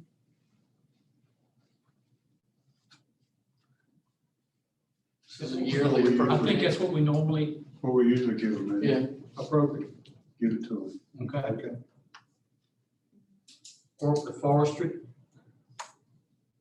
What we usually give them. yeah, It actually went down this year. they actually reduced their budget about $10,000. Everybody good with that? Yes. Animal Protection Society, It's what we've given the last couple of years, I think. We have a contract with them. unless you cut What did them. we give them? It's not been a great deal. it's 130. 130. That's what we usually give them. Yeah, we increased it. It was 115. I think Yeah, we went to increased it $130,000. $15,000 2 years ago or 3 years ago to 130, and it's been steady at 130 for the last 2 or 3 years. Those guys do an outstanding job, do a lot for the community and the county. think you ought to increase that. I'd go up to 145. Let's do it the same way then. Let's say 130 and the nonprofit part of it. Well, again, let me repeat, we have a contract with APS. So we want to look at that contract to increase it. APS exists because the county did not want to run this particular program. That's right. So at the minimum, we should give them the 130. Right. And if we want to up it, we need to review and renew the contract. Or we could provide a supplement to the contract. Yeah. Off contract. Yeah. Which would be a much safer way to approach it.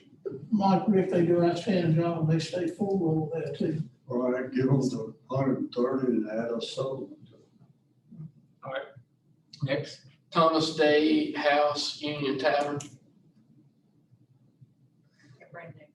So this is the first time. My recommendation was not to fund the request. And basically, the reason why is because it's advertising and it's a reception. Facebook costs very little to advertise on. Advertising with WY, and any advertising could be covered to the TDA, and then it was a reception. So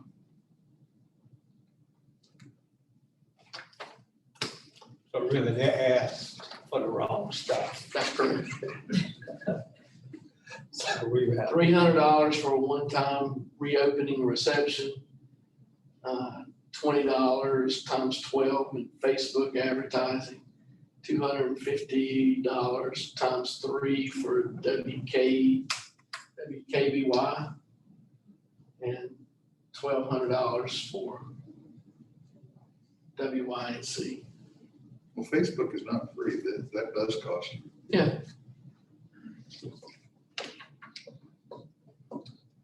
Good with the recommendation of the manager there? Yeah. Yes. I'll definitely work with the Thomas Day House on TDA money, so. All right. Local Foods Council, I guess it's what And we've is that been like, given. is that local, Same thing we is did. that local food council, is that like your farmer's market out there? yes, sir. Could that go under ARP? I don't know since they're selling. So this is $1,000. Yeah, the small This business. is $1,000 request. I would feel much more comfortable with this coming out of the county's local budget and try to make it an ARP. Okay, everybody good? This is what we have been given them. Yep. Okay. All right, next. Horticulture Club, as you know, they do all the groundskeeping around the courthouse, shrub trimming, keep up the square property, et cetera, et cetera. No, we gave them 4,000 last year. They do have some additional requests. Do you have? They have one. So we don't have their request yet. Truthfully, we put their request down as what they requested last year. They're having some issues with vandalism and just people not acting right. Let's just put it like that. Back in the Arboretum and sometimes out front. But they're looking at some camera systems and things like that that may need to be put in. They've had a lot of very expensive large stones damaged, turned over. Some of their water features have been messed with and caused damage to their water systems. But we hadn't gotten information as to whether they got a quote on the camera system or anything. I spoke with Miss Smith last week, and she was working with Security Alliance, who is the same company that we use here for the county to provide us with some stuff, so, I don't think they've been able to provide them with the firm number yet. We actually ended up giving 12,000 last year. No, we gave them 4,000, I think, last year. That was just primarily for mulch and landscaping and, you know, you may not know all the areas that they do take care of. 12 this year. Are the cameras in question gonna have a resolution that is good enough to use for prosecution? Because we're gonna, I wanna make sure it's good. I don't have any inclination on what they were quoted, what they asked for. I do know they said something about a 30-foot pole that they needed to I know a mount it. lot of the cameras out there, and I just put an alarm system in my home, and they're all different types of cameras. Some of them are worthless when you go to looking at the quality of what they're giving you. And if they're gonna do it, they need to do it in a proper manner where it'll serve the purpose. Well, that's the reason when they asked us, we sent them to the same security company that the county uses.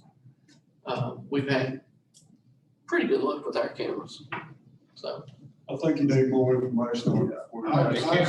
I've heard a little bit about their discussions with this, and I'd like to see a pretty specific request, what the money would buy. Okay. Well, let's keep in mind one thing, this is not their property, that's county property they're trying to protect. It is. Yeah, and I don't have a problem with the camera system, but I'm very much like Commissioner Dickerson, and I just want to know that we're putting up a system that's going to work. Oh, I agree. Yeah. As we go through the discussions. With the board's permission, why don't you let us kind of delve into the camera situation and see if we're able just to add on to our existing system, because it is county-owned property, Yeah, to see if we could let's do that. do Well, that. and I would also like to add that the county has drawn upon cameras at the Richmond Wild Museum. In several cases, the sheriff's department has come and gotten information off of those cameras. And in at least one case, it was helpful. Other cases, the resolution was poor. Maybe we ought to include that in the whole picture, rather than relying on doing this piecemeal. Look at a holistic response to monitoring that area. Because there's widespread issues associated with that area. And I'm not speaking about the Arboretum, I'm talking about the courthouse square. Sure. So I'd like to see that all rolled in and maybe even separated as a separate line item, not necessarily tie it to horticulture. Let's not put that on them. I was gonna say, if we wanna do it that way, let's go ahead and allot a certain amount for landscaping, and because even the 4,000 probably isn't enough for what they do, because they'll be doing that already. And they come into July and August. So could we go ahead and allot them at least 4,000, what we did last year for the landscaping and? You're gonna lot them more than that. Well, I would agree. I would say let's allot them more than that. 6,000 placement.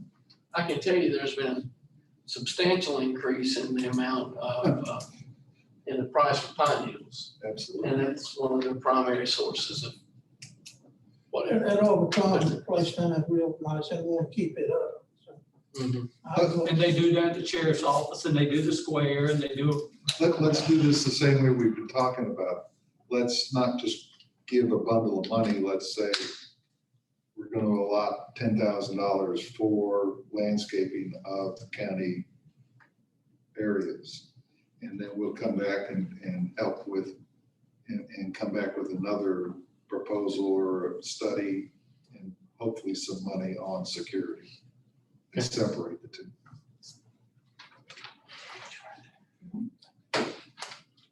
All right, well, we've got 6,000, and we got 10,000. I think it takes 10. I mean, I was unaware of the other stuff, the sheriff wanted and all that stuff. So if you look at, I mean, you look at the price of everything.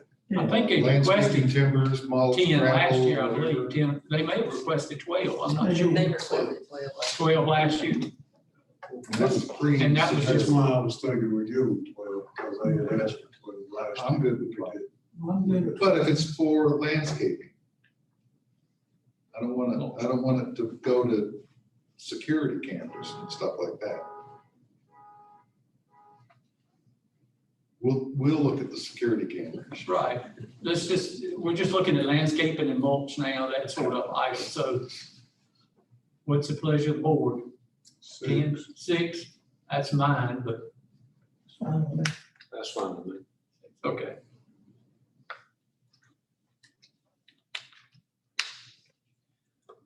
All right, And you'll plug the numbers in, Brian, see where we stand.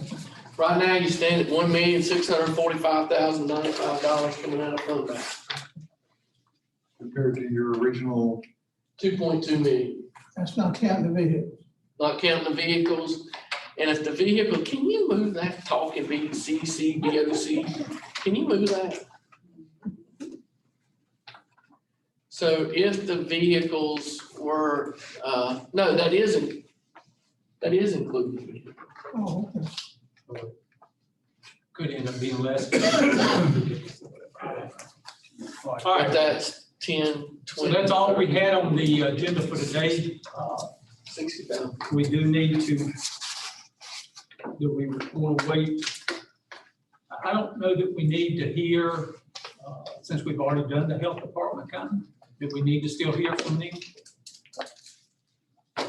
I mean, you approved everything. Yeah, So, I mean, I don't see much need I was- if we've approved it, so.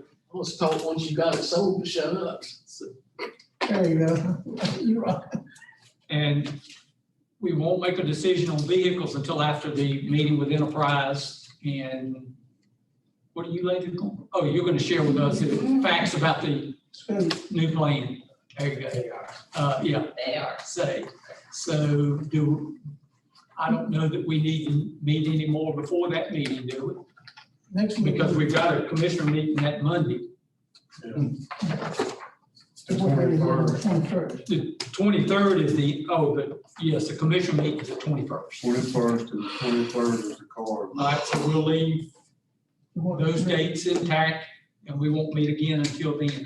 23rd, we should be able to adopt it, right? Yeah, I would, No, we'll see. I know that we will, though. That's I right. can't. That's right. You'll have to adopt it at some point later because depending on which way you go with the vehicle plan or the fleet maintenance plan will impact the budget ordinance. And so we'll have I'm to, getting that, we'll I have know to we can't discuss. adopt the budget to the end of the month, but we can at least make a decision where we stand and what we, yeah, you certainly can, but we're on the 28th. All you have coming in front of you is a budget ordinance that you'll have read and already agreed to. And go from there. we need the public hearing at that time too. No, we're having a public hearing on the proposed budget on the 21st. How can we have that if we don't know where the fleet? You already have the proposed budget. That's what's in your book. That's what you're conducting the public hearing on.